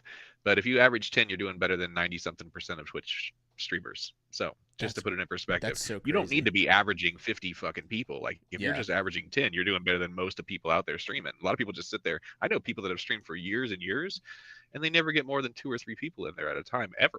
And it's like, why? To me, I'd be like, well, I'm kind of done with this. But as long as I have an active community, like, I'm feeling good about it. I just want to talk. I don't care if we have 3 people in there and they're all talking, or if we have 20 people in there and nobody's talking. I'd rather have the 3 people talking. Yeah, it's crazy. Like, I feel the exact same way, because if I'm down here and I'm streaming and I'm playing Elden Ring, or I'm playing whatever I'm playing, and there's one person that's watching me, and that one person is just constantly talking to me in the chat about what I'm playing, or they ask me a question or this or that, that's all I need. All I need is having that one person to just, feed me that back and forth, and I'll talk all day long. Like, I'll be there and just talk. and it's Yeah, you just gotta get triggers. All I need is triggers in my brain, and I will go off on tangents. Like you just give me something to tell a story about. That's what I'm known for. Is that you say something that triggers a story, and all of a sudden Josh is telling stories. yeah. Like I felt like I never thought I'd be an old man with stories, but fucking look at where we are. I didn't think I left that much of an eventful life, but I mean I've been streaming for almost 2 years now in May, and like I still have stories I've never told, and like I've told my same things over and over and over, but it's just I didn't think I had that much of a life, but I have a lot to share with people. It's surprising. Yeah, and I love having that sense of community. Like when I made the YouTube and like I got to a certain point and I would watch that fluctuating view count where it was like super low and then it would be like here and then it would be here and then it would be here and then it would be here. Like I reached out to people that I've watched on YouTube forever and I reached out to them on Instagram. I was like, "Hey, do you have any tips? Can you like take a look at this video or like tell me like something that I'm doing wrong or that I'm doing right or just give me some advice on like how to maintain or how to just like navigate this." And they've answered and they've been so friendly Oh, nice. and I I I don't. love it. Like I always the PlayStation collector guys, Figsy and Joe. Yeah. I if there's one thing I love, it's when I see them stream, I see them live or whatever, or I know that they're coming live. I'll go in the chat and I love trolling Joe. I love trolling him because I did a video about how the NES wasn't good. Oh, nice. So it wasn't like, oh, the NES sucks. It was like all these collectors, just put the NES on this giant pedestal of like it's the greatest thing Oh, ever. I know. It's And overrated. like it's the console that I started out on. Me too. But Don't love it, but it was. going back to it, it's really like if you're looking at it from the lens of if I'm going to put my daughter in front of it, there's not that many games that she can really like get into. There are the greats that she could sit down and anybody can sit down and play them. But then there's some that you're like, I think that's a lot of your nostalgia talking and I always call it sugar-coated nostalgia or rose-colored nostalgia because yeah. you have a totally. I stopped going back to play retro games. I posted about it in Junkies. I actually started a fight about it last week, posting about I think I've seen it. a Yeah, couple of just them. because, I swear to God, like I don't care how fondly I remember games. Some games hold up. I will never shit on the old JRPGs and stuff. Those totally stand the test of time. But boy, going back, especially Nintendo 64, that was a tough one to go back to. Some of those games were Yeah, just yeah. painful. And it's like when I got 2021, when I got all hyped to get back into gaming, I went ape shit. I went and got a 27-inch CRT TV. I went and got all the systems I had as a kid. I had everything hooked up on splitters. I was all ready to go. And then I started popping in games that I used to play, and I was like, I'm not having that much fun. And it just started. I decided I was finally. I sold. I took down the systems and everything. I was like, well, I'm done with retro. I think I'm just going to leave my memories alone. We'll just go ahead and let those be happy, fun memories that I can say I loved that game, and we'll just leave it at that. And so I don't play retro stuff. Yeah, the thing that I like doing is like I have my game collection and it's, a collection of NES to PS5 and like little everything in between. There's Super Nintendo, N64, it's PS2, like there's just a variety. And most of the things that I've collected are games that I remember and I'm like, "Oh, I got to grab that for the collection." Yeah, But I was doing that too. I Buying haven't played it favorite memories. since I was, 10, 12, 14, 16, 3. And with the channel, it was always something that I wanted to do is like go back to these games or play games that I missed, games that I never played that people consider, some of the greatest of all time or have fond memories of and see if they hold up. Yeah, So that's what I do. I'm going through my collection right now and I'm playing basically all the games in my collection. And I decide whether it's earning its spot on the shelf or if it's going to get sold that's and so funny. I started doing move that out. too, but I gave up real quick. I actually started that. I posted in Junkies about it too, about I don't know 6 months ago. Was like I've literally got too many freaking games here and I haven't played them. Like from the collecting point where I was only playing Saturdays and Sundays, I just was buying nonstop. Yeah. So I've got all this stuff I never even put in the system. And so that's what I was doing was I was going to start just grabbing a game and putting like an hour or two into it and writing a quick review on it, whether I kept it or not, and playing a game. And I did that with about 5 games, but then I got tired of it, whatever. But I was trying to do the same thing. Like, am I giving you away, or like to a friend, or am I going to sell you, or are you going to stay on the shelf so I can make some room because I don't have room here? But I Yeah. gave it up. But good idea though. A good idea. Yeah, I'm having a blast doing it because I just did Toe Jam and Earl as like Nice. the last video I did, and I remember playing that game as a kid, and I put it in and I started playing it. And I was like, I don't remember this game being like this. So I played it, and I streamed it, and I was like, I don't know if this is a game that I would play again. Like I'm having fun sort of, but then I'm not. It's like it's kind of same. So I don't really like. I was kind of stumped where I was like, I don't really know if I want to keep this or not. Like maybe I'll go back and visit it again and see if I want to keep it or not. But then there's games that I know where I'm like, okay, this is a safe bet. We're just gonna play it. We're gonna do a video about it, like Resident Evil 2 remake. Obviously, by the backdrop of this, I'm a huge Resident you Evil tend fan. to like Resident Evil, I'm gonna guess. Yeah. So when I played the remake again, I was like, I just want to play this again. I already know the answer, but we're just gonna get this one out of the way. Right. So it's really fun to like go back to these games, and then when you pick up Elden Ring or something, and it just sits because you're like, I'll hop into it at some point. And then I'm like, man, I don't know if I want to do a retro game. You know what? Let's do Elden Ring. So I popped in Elden Ring, and I'm like, I have to put more time into this one because I can't judge this off of like 3 hours of gameplay. Exactly. You Like, gotta you gotta like really dive into something. But yeah. I love doing it. And when I have that one person that comes in, or those people that just like comment on like a short or a TikTok video or whatever, and I have that little bit of sense of community. Yeah, just reaffirming. I love it, man. Yeah, It's just need to have somebody to be like, I saw what you did and I appreciate it. Like that's literally all it takes. It's not hard to make people happy. And that's just it. exactly. Like, why is it so hard to retweet something or just leave a like or like, just help the person out. Like, and I Yeah. always tell my people that come in too, is like I get people that pop in and out all the time just to say hi. And that like you made my day. Like you just coming in for 30 seconds to be like, I clicked on you just to come say, hey, hope your day was good. I can't stay, but I'm gonna go. Like, holy shit, you just made my day better. That's a little bit of effort it took. That's all it took. That's And all. that's what I That's try and all it takes. that's what I try and tell people. Just do that thing that you weren't going to do just to make somebody's day a little bit better. Like say that thing. I did this thing where I don't know, I like giving people compliments and just to try and brighten their day, and I do it with strangers. Totally a weird thing to do sometimes. But so I actually made compliment cards, and it's kind of a way to like disarm the person. And it just says, hello, I hope everyone deserves a compliment. Hope you have a wonderful day on the back.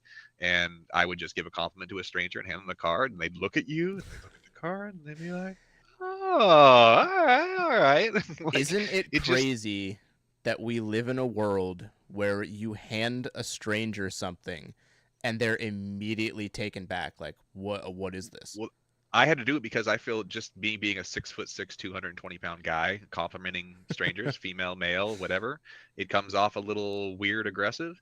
So I actually made the card just to disarm them because I had people act weird about getting a compliment randomly in a grocery store. And I totally get it because you're getting pulled out of your moment. You're internalized in a grocery store and somebody comes and talks to you that's a stranger. That's weird for anybody. So I was just trying to find a way to make it more like casual. And I've had great experiences with I found my cards actually got passed on too. On the back it says pass them on to make someone else's day. And these little kids made our local news for giving out my cards to some straight because they complimented me when I was running into a store. And I was like, that's funny you guys do that because I made these little cards for complimenting people and I gave them each a card. Then they went to a store and they complimented these two ladies who went and I guess had some news source and talked about it. And my community knew about my compliment cards. And I was like, that's perfect. That's cute. Yeah. Like I love that. I love that. Yeah, that's great. Having the community, and like we're such simple creatures. Like sometimes all you need is just a little bit of acknowledgement. It goes Just say so somebody's far. shirt's nice. Like that shirt makes your eyes stand out. It doesn't take much. Just or you've got a genuine smile. That's a great compliment to give somebody. You have a genuine smile because that'll make them give you a genuine smile. Yeah. Just think of ways to try and make somebody's day better. That's really all it comes down to, because we go through so much shit day to day. Nobody knows what each other person is going through. We don't know what's going through the person.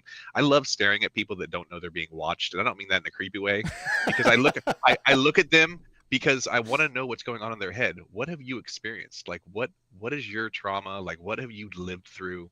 Like I wonder about people. I look at them like from an objective point, and I wonder what they've dealt with, because I'd like to know. Like I I love f- those kind of conversations with people. I feel like some of that, like, cause like now that you say like that, like something like that, like I am kind of the same way where when you get into like a, even if it's a confrontation with somebody, you're on the road and you're just minding your business driving like a normal person, and this person just drives past you and they rage at you, and you're just like, what is going on in their head, or what's going on in What their happened to their life day? Yeah, why are that they like that? they're so edgy or agitated? Or when you see somebody in a grocery store and they look like they have just been through the shit and the trenches, and they just got out, they barely had time to shower, and they're just going in, and they're you're looking at the things in their cart, and you're like, I wonder what is going on. What will it, like, if I said this to this person, like, I bet they would just light up. Yeah, And and we just don't know. to say something to somebody, or when you get into a conversation with somebody and you hit that little like button where you watch them change, you watch them like light up, and they're like, oh, you're talking about the thing that I love.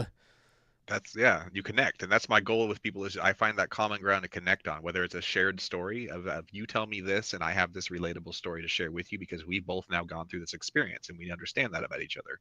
That's one way of relating, or just doing something to put the attention on the other person and make it about them when it's probably never usually about them, and Yeah. let them express themselves to you, or let them talk about something they love and show genuine interest in it. Don't just be like dismissive or whatever. Engage, show people attention. We are all, especially men, we are all very attention starved. And I will say this from my talkings, and a lot of men since I got sober, is that we all seem to feel ignored or unheard, or our opinions don't matter, our feelings don't matter, because we're not supposed to have feelings or some shit.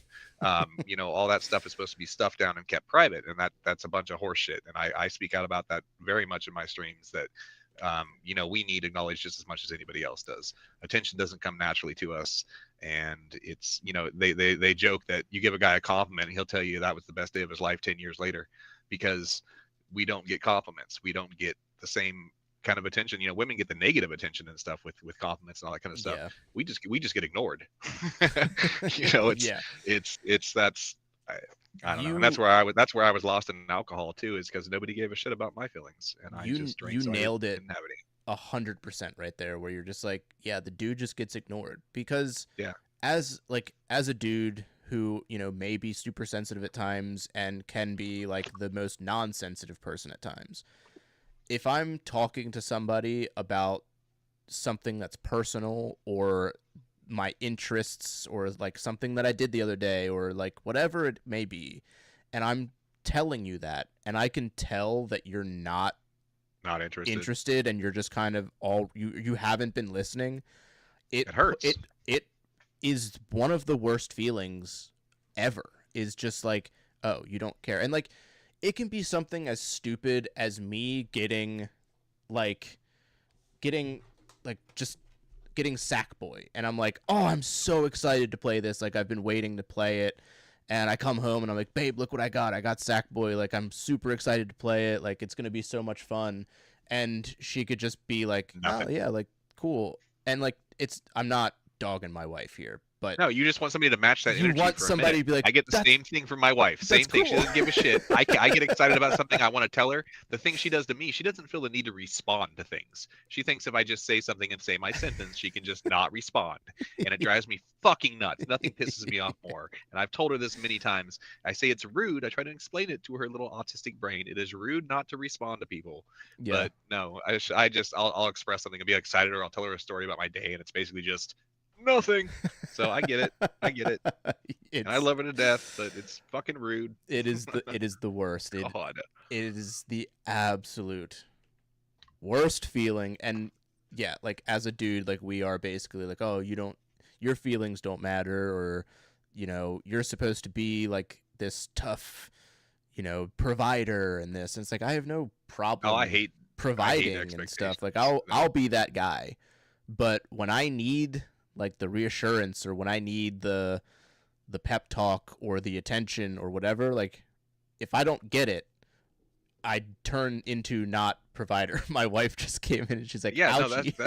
that's just it. We need it too. Like we need that kind of it's not I know that we've been programmed by society to not ask for help, to not show our feelings, to not say that we're weak, to not show any signs of weakness. I get that that's supposed to be our programming, but it's not the truth. It's not accurate. And I don't fit any gender roles, honestly. I am the housewife and I'm also the husband. I do all the cooking in my relationship. I do most of the cleaning. I'm the guy in the kitchen. You might as well put a fucking apron on me. I don't give a shit. And I'm the compassionate one. I'm the one you can talk to about your feelings. I'm the one that'll give you hugs and kisses. I'm the affectionate, like feminine side, but I'm also the guy on the other side. So don't tell me how I'm supposed to act with my emotional makeup or with my behaviors or whatever, because I don't fit any kind of stereotype. You can't be stereotypical to everybody. Yeah. You're not supposed to act a certain way. Everybody's different. Everybody handles their relationships. Everybody handles everything differently. And when it comes to like me and my wife, like we do these trade-offs where it's like, all right, you're cooking the meal tonight, I'm cooking the meal tomorrow, or you don't feel like cooking, I'll pick it up. Oh, you don't feel like doing the dishes, I'll do the dishes. I don't feel like doing the dishes, you do the dishes. Like, Yeah, we don't have that relationship. I do everything. No. yeah, we um, have the like this trade-off where it's, everything's 50-50 or close to it. And it works for us. But if you went to, some dude that and you told them that, they'd be like, what are you, a bitch? a bit. Yeah, exactly. And that's just it. Is that I mean I've been called gay my whole life. I mean, look at my coloring. I'm all into the purple and pink. And the reason why I chose this for my streaming colors is because I was told as a little kid in kindergarten, boys can't like purple and pink. Those are girl colors. And so I lived by that because I mean been called gay my entire life. It turns out what I am is demisexual. Learned the term, was like, oh, thank God I can explain shit. What it basically means is that I don't have normal sexual feelings. Like it's a branch of asexuality. So we can get into a whole different thing here, but um, I don't have normal daily sexual thoughts with regular interactions and stuff like that. But I am committed to 100% to long-term relationships, and that's the only time I'm sexually interested is actually when I'm in long-term relationships and stuff. I've that always been a that one makes woman. sense, yeah. I've always been a one woman person. I've only since I was a teenager, I only wanted to get married and be with my forever soulmate type of thing. Like that's always been my mentality. And so my whole sexual history with relationships and interactions has been unlike any normal guy. I've always had girl best friends. I've had girls that used to take me shopping with them to pick out things for their boyfriends. I've always been like the gay best friend that's not gay.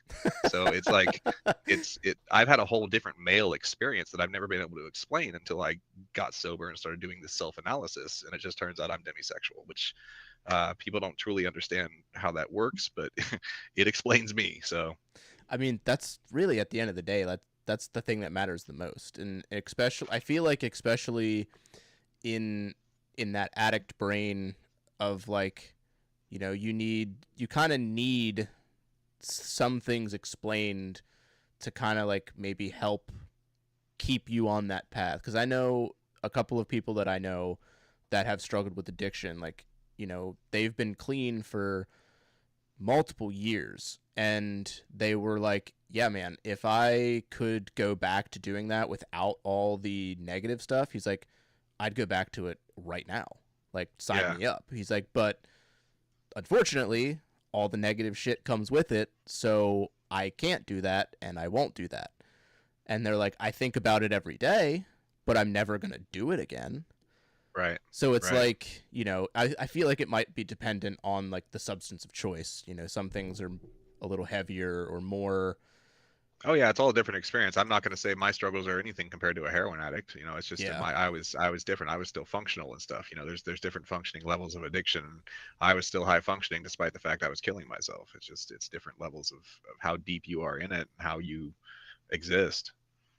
So was there a specific game console or like just something along those lines that you tie to your recovery? Like every time you see that game or every time you see, I know you said about Grand Theft Auto, but is there Yeah, that was my something that lifesaver game. it's like pinpointed to like your recovery or a certain moment in your life?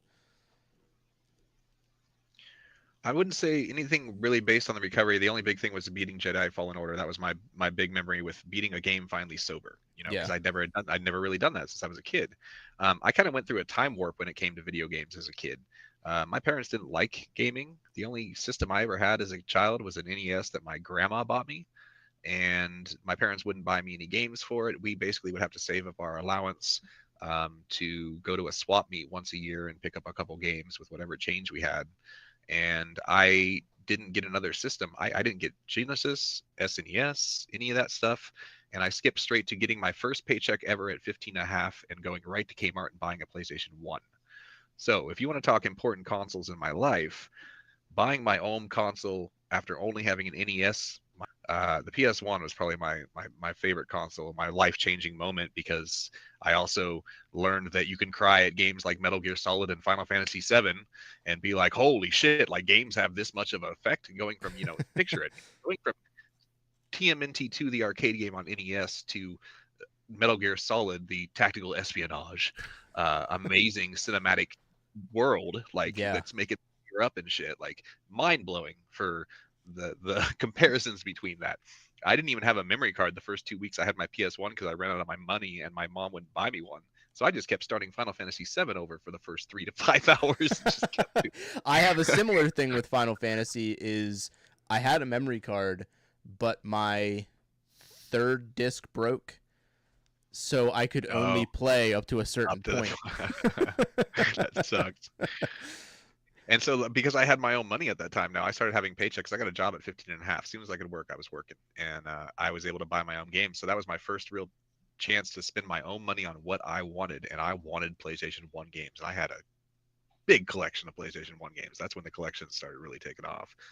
And I'd say that was probably the most powerful console. PS2, I still say, is the best console. But PS1 is probably my most influential console when it came to gaming, Yeah, I with all the JRPGs. I mean, Final Fantasy 7, 8, and 9 is just fucking legendary. All that. So yeah, the I feel like the PS1 for a lot of people is like when gaming really became something bigger than gaming.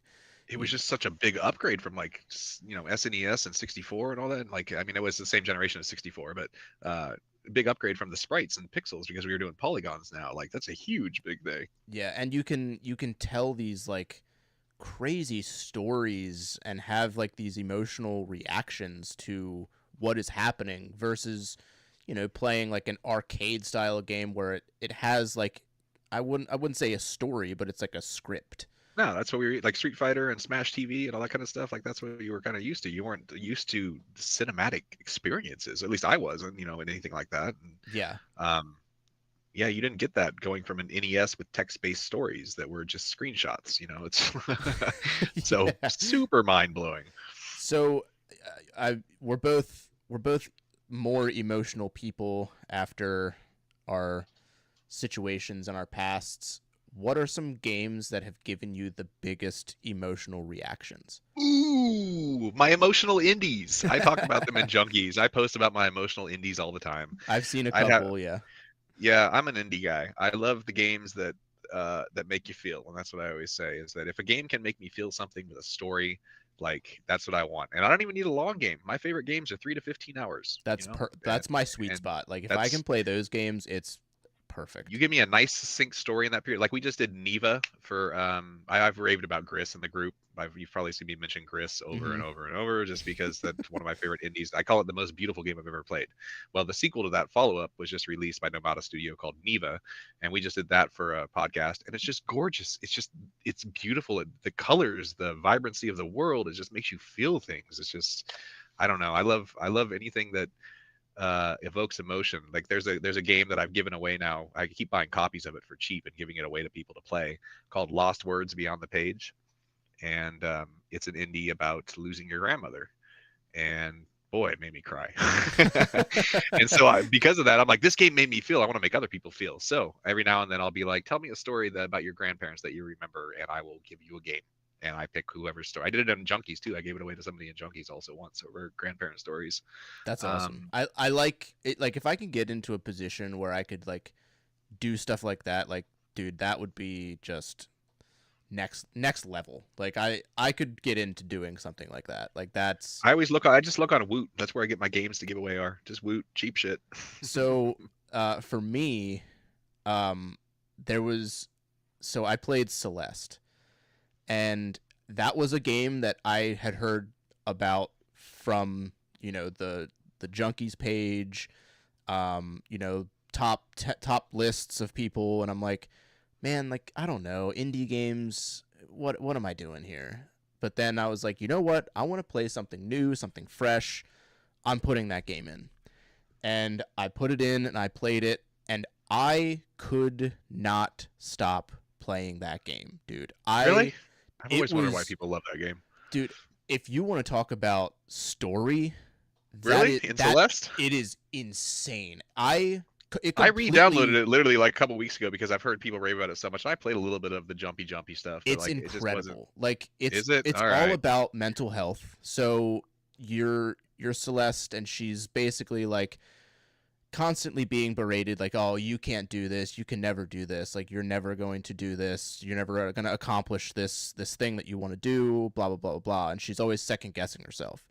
So you're literally like climbing a mountain, and the whole time you're climbing the mountain, you're running into these obstacles that you're overcoming. And what happens, like, spoiler alert, I don't know if you want me to spoil it for you or not. Oh, go for it. I don't know if I'll get to it, but so she splits into two. So there's a dark side of her, and then there's her. And it's basically like she's fighting herself on. She's like, I am good enough. I am, capable of doing these things and loving myself and being okay, not being okay. And you have this like crazy battle with yourself. And then at the end, like, it's basically like her coming to terms with, like, it's okay to fail. It's okay to, not be okay. It's okay to that's so funny. That's doubt a life yourself. lesson I used. And like, when you're playing the game, like, I would come down before we had our son. I would come down and play when my wife would be napping and my daughter would be napping, and I'd come down and I'd play as much as I could. And there was a point that I was playing it, my daughter comes down, and she like was at the age at that point where she was like, what are they saying? And I'm reading this dialogue to her, and I'm like, okay, this is way too deep for this dialogue. Like, it is. Well, that's what I'm saying. The gameplay didn't do it for me. Like the whole Super Meat Boy style of platforming gameplay, like, wasn't doing it. But that's something I literally I tell people all the time, is that you have to give yourself permission to not be okay for a little bit. We constantly tell ourselves that I'm supposed to be feeling otherwise, I should feel otherwise. If you've gone through trauma or you're dealing with some shit, it's okay not to be okay. It's okay to sit in the depression. It's okay to find your way out later. You don't put all that pressure on yourself to be like, I have to be better. I have to be better. Sometimes you just got to go through some shit. Yeah. It is a game just all about mental health and, being in that headspace and overcoming it. Well, I'll give it another shot. It is downloaded, like I said. It was just one of those games that you just played and you're like, oh my God, like, I got that out of this little, like, crazy platformer game. Like, how? I just saw everybody obsessed with how much the physicals were going for, and it turned me off. I was like, I don't give a shit then. I tend to go the flow of the people. When everybody's raving about something, I'm like, fuck you guys, it's stupid. See, I used to be the same way, but now I'm just like, I've done it enough to where I'm like, okay, if people are ranting and raving about it, there's probably a reason, and I'm either gonna like it or I'm just not gonna like it. Like, there's not gonna be an in between. It's one or the other. I just find I'm more disappointed by blockbusters than I am by indie games. So I don't listen to the. I can relate to that. Like, especially now, like, AAA games are really just the absolute. They just don't. Games. They don't give me the as many good feelings as like a little low budget game does. I mean, I can't really explain it. I have a great time. Like God of War Ragnarok, I just played. I put that off forever because I really didn't like 2018. That was one of my favorite things I'm probably gonna play this year. Yeah, I didn't love 2018. That was talk about another emotional game. I wanted to play the story very bad, but I hated the axe throwing shit. The fact all those bells that you got to throw and hit to unlock the Some of the boxes, puzzle I stuff in hated that that. game It was was a little horrible. annoying, but That's what turned like me the off. story for that was, That's all I wanted was the story. and So yeah, I I'm actually playing that in the background. If I'm upstairs and like I don't come down to the game room, I'm playing it on my ROG Ally, yeah. and I've wanted to play it over Elden Ring because I wanted to play the story. Now that I have a son, I'm like, ooh, maybe I'll like look at it Exactly. a little That's bit what I wanted to know, differently. the father-son dynamic. Yeah. So I actually started it. I'm only like probably 30 minutes in, but I already feel it, and I'm like, ooh, I'm I gonna go can. back and play Whew. 2018 now. It's just I was just so turned off. Luckily, the axe throwing stuff they have a little bit of it in Ragnarok, but not nearly as much. Yeah, But Ragnarok blew me away. That's gonna be one of my top games of the year for sure. Top three probably. I never got to play Ooh. Ragnarok. I have it, but I never got to play it. Well, I kept not wanting to do it because I never made it through 2018, but everybody was like, just do it anyway. So we did it for our last podcast a couple of weeks ago, and yeah, definitely a fave experience. And then, But I was saying, what was I saying? Oh, I was saying that blockbusters are usually more disappointing, and it's just, it feels like a lot of it's cookie cutter. You take Ubisoft games basically, and it's just hmm like a cookie cutter formula for each game. They just put slap a different like skin on it, and and people that monetize and stuff, and like these are the people that that's get all the creative money. These are the yeah, giant corporations that get all the fucking $300 million games and stuff. And it's like you couldn't, and they control the content, how it's made, and how to market it to microtransactions and all that kind of stuff. They hmm they lose the focus of the game, and that's why I love the smaller developers because they create their passion projects. yes, They make what they wanted to create and what they want to play, and they don't have corporations being like, you need to find a way to instill microtransactions, you need to find a way to make this a live service game, you need to do this, this, and this. They get to have their own like creation. yeah. I can completely agree there. I mean, I haven't played many indies, but I have played like a couple. I wouldn't say they're AAA titles, but they're definitely like well loved games. And I've played a couple. I haven't beaten them yet, but I played Tunic, which Tunic's good. is really I've really enjoyed that. I haven't beaten it. I've played Ori and the Will o' the Wisps. That game's really incredible. Um, and I played probably about 30 minutes or so of Unravel 2. Or no, Oh, that looked fun to play. the first Unravel. It was the Oh, first gotcha. I Unravel. think the second one's And co-op. I already know like if I play that a little bit more, I am going to be an absolute train wreck because it looks like super like emotional. Unravel does? Yeah. Really? Oh, that's Because interesting. I like was gonna play that with. I was thinking about that one with Darian. Unravel 2 looked like something I'd play with so Darian. like the things that I've gathered from it, like you're this yarn and you're at this house, but you go through these stages where you have to navigate it where like you're unraveling and you have to find yarn and get to certain places. But as you progress, you get to these moments that have these children in them. And there's Mm. pictures of like these children and there's two old people. And in one of the pictures that you find, it's like a little animation of the two old people with the two children, and the older man like disappears and goes away, and like clearly you're in like an older person's house like as like the level select. So I Mm. feel like it's kind of like a story about like loss and grief to an extent, but told like very like beautifully. I'll have to check it out. They never really. I mean, I saw them. I saw it as something. Since I saw 2 was co-op, that was my intrigue with it. But I'm gonna have to check it out. Yeah, What it I did for indie games, I think I posted about this in Junkies too. Was I started I found out a few of the games that I loved. Like I loved Edith, What Remains of Edith Finch. I loved Sayonara Wild Hearts. I loved Donut Country, and I realized these are all published by the same company, Annapurna Interactive. And so for the last 2 years, I actually was playing and collecting. I have a complete Annapurna physical collection, including every single special release there is. And I played 30 of their 38 games. And so that's where if you want to play an indie game that I've probably liked, look for the Annapurna Interactive logo because nearly everything I have a list here, a checklist of everything that I played and what I beat and what I didn't. And I mean, amazing games here like Outer Wilds or Kentucky Route Zero or puzzle games like Maquette or like Artful Escape, like just these awesome Cocoon. Cocoon is one of the best puzzle platformers I've ever played in my freaking life. If you don't know Cocoon, play Cocoon.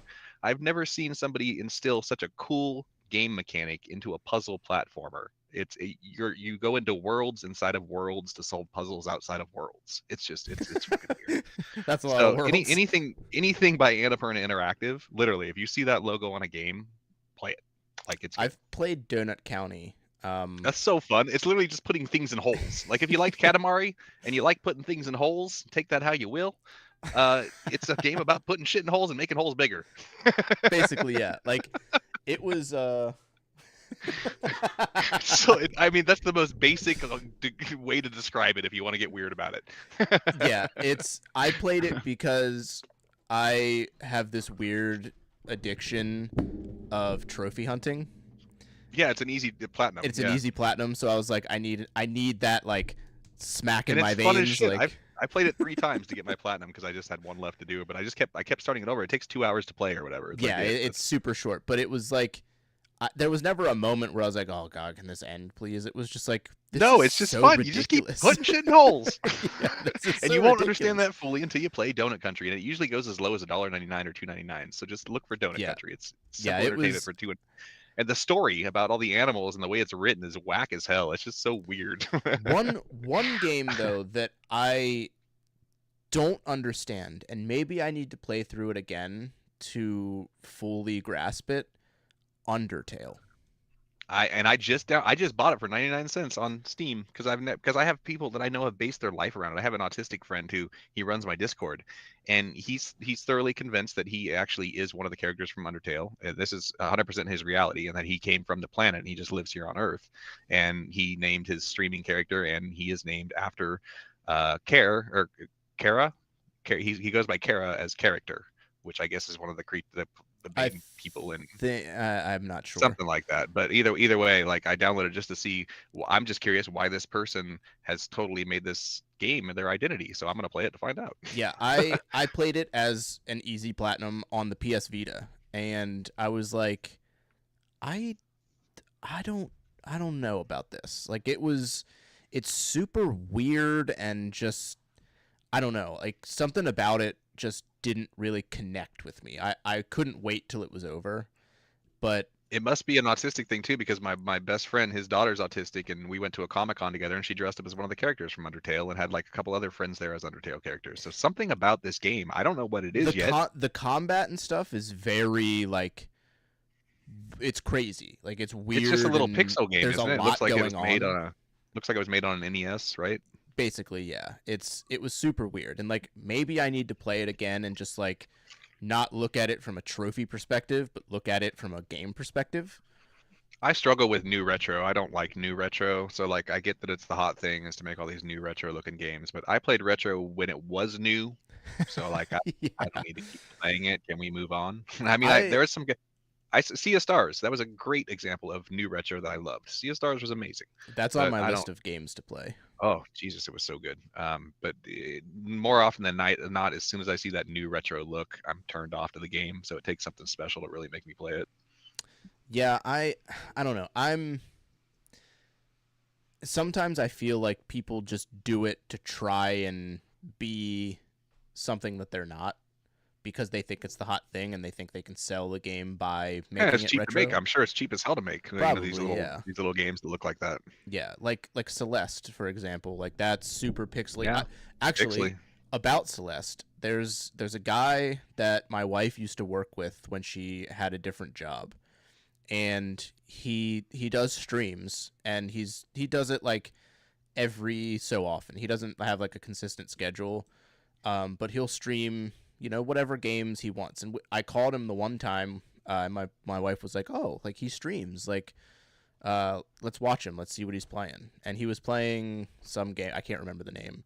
And I hopped in his stream the one time, and I was talking to him about, he shouldn't try and stream Call of Duty. I said, you should try and stream something else. Anything but Call of Duty, Fortnite, and Apex, please, God. So he was going through Game Pass, and he's like, oh, there's all these games. Like, I can just download them or whatever. And I was like, so he passed Celeste, and I was like, play Celeste. And he goes, I don't know, man. He's like, I'm about to get off. I said, just play 5 minutes. And he goes, all right, fine. So he downloaded it super quick because it's not that crazy of a game. And he loaded it up and he started playing. And I watched his demeanor change. I watched him like start to have fun and liven up Why do you in want to be this angry at a stream. game? Everybody gets pissed off at these competitive shooters. I And don't have fun. He's doing the same thing that you would in Call of Duty, where like you're basically just dying a bunch because you're trying to figure out how to get from point A to point B and how But it's to not from somebody else traverse you're shit talking. and explore. And I was like, I was watching him do it, and I was watching him like laugh at the goofy ways that he was, you know, trying to figure it out, or he would die. And I was like, notice how you're not raging, even though you've died 30 times. And he goes, Right. you're right. And he goes, dude, this game's awesome. And it's like the mixture between the music, the gameplay, and just like these little story beats. It's so well done that you just can't not want to play it. He played it for like 30 minutes after he said he was going to get off. And he was Yeah. like, okay, I gotta get off now. Like, I can't keep playing this game or else I will play it all night. And it was all just on a recommendation. Like, I get the most joy out of something like that, where I tell somebody about something and they're like, I don't know. And I'm like, dude, just play it. Just please. Oh, I know. Yeah. I've had so many people that actually do listen. I'm the type of person, if you recommend something to me, if you tell me a game or a song or a movie is good, I will write it down and I will try it. Whereas I swear to God, nobody else does that. Because you could recommend to your blue in the face. But that's why I'm having fun with this podcast I just got on, was because I'm making him play stuff I like and I'm showing him stuff I like, and he's liking it as well. And it's like I'm branching him out of his little sheltered viewpoint of video games, because there's so much more out there to see than competitive shooters. God, I hate competitive online and stuff. Like, you will never, my streams will never be a competitive online shooter. I did Division 2 once, but it wasn't even competitive. That's just co-op. But yeah, I have a soft spot for those shooters, because I did grow up on like Modern Warfare 2, Halo 3. So did I, but I died with Black Ops 2 a long time ago. I haven't touched one since. I played a couple here and there with like my brother-in-law, but I'm just not that guy anymore. I don't get joy out of them. No, it just makes you angry. You're just running there, dying, running there, die again, running there, die again. You're playing against people who can play this game for they're 12 just 10 hours times a day. better than anything I could ever do. I don't have fun. I'll play online. Like Helldivers 2 was probably the most fun I've ever had in gaming. The 3 months that we did streams with Helldivers with me and my buddies, a full party of 4. Mm-hmm. Like, but it's not competitive. It's co-op. So I'll play co-op shooters. Co-op is a different thing. Like you'll never see me play competitive. I could play co-op games. Like I haven't, because again, I don't have friends, but especially people who play games. Like all of the people that I know that like I am like acquaintances with, none of them are nerds. They're all like outdoorsy, like hunting, fishing, which I enjoy doing too. I got you. But I'm also a giant nerd. Right. Like you'll catch me on the couch crying to Full Metal Alchemist Brotherhood. Like I've heard that one's good. Yeah. Man, if you like stories and you can get into anime, I tell people, even if they're 15 not years into ago, anime, I had this girl just obsessed with it. I remember her ranting to me and say she cried on the season finale and stuff. So when you said that, oh my god, dude, it is. I know what happens, but when it happens, I'm just like by myself on my recliner, just like, oh man, whew, okay, I'm fine. I'm okay. Like, no, that's the best stuff. The stuff that gets the feeling out of you. It just gets it. And like when we watch movies, like me and my wife will watch movies. We're big movies show people. Like, you know, that's what we do if we're upstairs. Like we'll watch shows, we'll watch movies, and like the ones that give me like that emotional reaction are the ones that I'm like, yeah, I gotta tell everybody to watch this. Yep. I tell everybody in Discord, on Twitter, whatever. I tell people in Junkies, they don't listen to me. I'm like, you guys gotta play this game. Oh, it's just Josh with his stupid emotional indies again. Just ignore him. That idiot. He's over here ranting about some game nobody's ever heard of. Yeah. So do you actively collect, or do you just have you kind of slowed down on like the collecting and just kind of definitely slowed down on collecting? I only buy exactly what I know I'm going to play. Occasionally I'll buy something that I just want to have in my collection, but I'm only buying stuff I'm going to stream or I just want to play. It used to be, honestly, if I saw a good deal, I would buy it. Mm-hmm. I don't know why, whether I was going to play it or not. If it was cheap, I just bought it. And so that's how I got a majority of my collection and why I have so many things I've never even played. But now it's purely, I still get a couple games a week maybe. I've got probably a half dozen pre-orders out there right now. But it's just stuff I have a feeling for, and that's what I'm struggling with on some of my collection as I'm sitting here looking at my Xenoblade collection, is that I don't have emotional attachment to some of the stuff, and I've been considering getting rid of it. Like I have a full Fire Emblem collection, and I have a full Xenoblade collection. That's because I loved a couple of the games, and then I realized I don't really care about the rest of them. And so I'm the type that when I like something initially, I go out and buy every single thing, and then I realize, oh, I didn't like it as much as I liked it. See, I'm So I the have, opposite. When I, with Full Metal Alchemist, I have behind me on my big IKEA entertainment center, I have like a, I don't know, 15 Funko Pops of all from Full Metal Alchemist.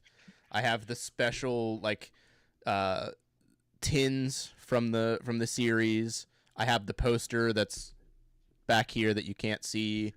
I have 2 toy figures of it, and I have a tattoo from it. So I'm turning a light on just so I can give a quick little like roam around the room here real quick, because I've got over here are the collection shelves.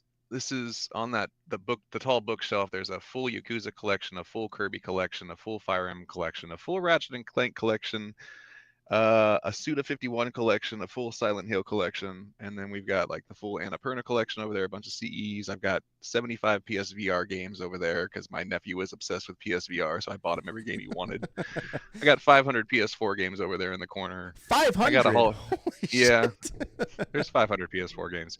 I've got a table here with like 100 games on it that is just stuff I want to play or I'm currently playing. If we go up to the shelf up here, this is the controller collection. There's a shitload of controllers all up there. That's Silent Hill Um, 4. Is that like a oh banner? yeah, here there's tapestries everywhere. We've got Oh, Final those are Fantasy Tactics, Silent sick. Hill 2, 3, and 4, Ninja Turtles, the arcade game, which Ninja Turtles, the arcade game, I've always said is the most important release that ever happened in my childhood, because I didn't have to go to Pizza Hut anymore to play it. So yeah, and Castlevania Symphony of the Night, one of my favorite games of all time. I was Yeah, I was late to that. I played that during lockdown for the first time. I recently played it or played some of it just to see if it held up. Totally holds up. Still good. That's Still that's amazing. that was what I did when I played it, and now that I have the channel, like that is on my list of games to play. Like, actually, I might do that. Now that you brought that, I might play that after Elden Ring. I Do don't it. know. Super fun. Super fun. But yeah, so I mean, the collection's a collection, but I'm in a very small place. I've run out of room. I'm gonna have 2 more shelves installed, and that's about it. I don't too much shit. I just collect. I feel you there. I have like just the most random stuff, just somewhere like up here. Like I have like a nail polish display thing that Yeah, has Magic the Gathering cards in it. I've got a little like Yu-Gi-Oh uh box that I thought the art was cool, and it came with like a bunch of old cards in it, and it was super cheap, so I just bought it just for that. I have like just stuff. I have like a DeWalt toolbox that has magic decks in it for organization, I and just still got some like magic cards around here somewhere. the most random stuff. I have these things here. Let me grab it quick.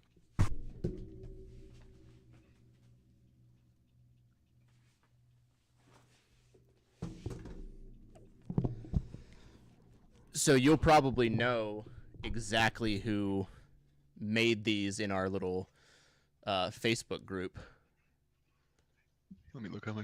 Oh, is that a McMahon? Yeah, Johnny That's a boy. Hey, this is a McMahon right here. Let me see if I can show you. Let's see. Oh, it's hard to see. It's all the characters from Like a Dragon. On a Yeah, they're all done in pixel art. Dude, I saw him do that, and I was like, man, you got to do Resident Evil characters for me, and he knocked it out of the park. It was so good. He framed them in so perfectly. He did 4 of them for me. He did Claire, Leon, I Chris, also got and these Jill. pixels. Oh, These were done by another guy. I thought that Kirby was a rug. No, these are all pixels. This guy named Ben in the group also. He does them, and he did Majima there for me, and Kirby, and Ratchet and Clank, and then I have a Kiryu from Like a Dragon or from Yakuza right there. I So I got all the actually pixel art. I actually did I my daughter got perler beads for Christmas, and we dove into it a little bit to like, because I thought it was interesting, and I got way into it, and I actually made this. This is an unfinished picture, but you'll get the gist of it. Oh, nice. Super Mario 3. Love Yeah, it. I did it all by eye. Like, I pulled up a picture and I just like eyeballed the colors and like the shapes and everything, That's and awesome. it took me forever. But when I ironed it, I didn't do it like the correct way, where like it's called the tape method. So you put like painter's tape or masking tape over top of it when it's on the board, and you Right. you poke holes in all of them, and then you flip it over, and then you put the ironing paper on it, and when you iron it, it won't bow and bend. Because what Oh, happens okay. is the board that it sits on, the pegboard, when you put the heat to it, it starts to bow, and it'll pop your beads up. So That's why some of these are warped, I see. when That I would make ironed sense. it, I was on the board, and with something that big, it just bowed and it got super crazy. I sat there for hours trying to like fix it, and I couldn't, so I had to throw it away. But I do want to Well, go back and like do it again. I would never have the patience for it, but anybody viewing that wants to hang out one of my streams, I have two things to give away. I have a Super Mario 3 pixel or perler art set, and I have a Zelda, Legend of Zelda perler art set to give away. I just haven't given them away to anybody because nobody wanted them. So, whoever wants to try perlers, come hang out with Josh in his goddamn stream. I got video games to give Is away it this too. one? Just fucking hang out with me. Yeah, that one. I have that one to give away. Yeah. Yeah, and there's a Super Mario 3 one too of Mario with a raccoon tail. Yep, I did both of You did those. that one? Nice. Okay, yeah, I've had those for like 6 months to give away. Yeah, I had those. Me and my daughter did some of them together. She has a cheap that we made, and I have some. They're up there. You can't see them. I did the Tanuki Mario and the red-shelled Nice. winged turtle. Nice. But dude, I could sit here and talk forever about Hey, everything. if you ever want to talk again, you let me know. We can talk again. I am always looking for someone to talk to. Yeah, no, if you ever need me to just guest spot or whatever, come on and just chat with you. I'm totally down. We can always come up with something to talk about. You know, I've got 40 years of playing video games, so no, 38 years of playing video games. There we go, 38 years.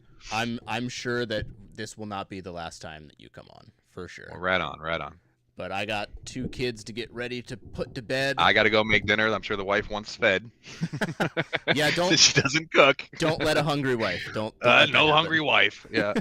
Where can people find you for, your... So I'm Gosh Josh Games on everything with an S. Gosh Josh Games with an S, except where my clips and my streaming is. It's Gosh Josh Games with a Z. Games, G-A. That's where I got the Z from, because That's where the Z came from. I tagged you in the Instagram thing, and I was like, well, it's an S here, but I thought it was a Z. It sucks that my actual content has a Z for I can't get the name on Twitch. It says it's not available, and it has for 2 years, even though nobody has it. That's for me. Like I tried to get Dad's Game Room on everything, but some of them aren't available, so I had to put podcast at the end of it. Even though now, technically, I'm not really a podcast. So now you're doing it too, on top of everything. Yeah, I am. I do podcast every so often, but now I'm mainly just like the typical YouTube guy that's covering games that nobody wants to watch.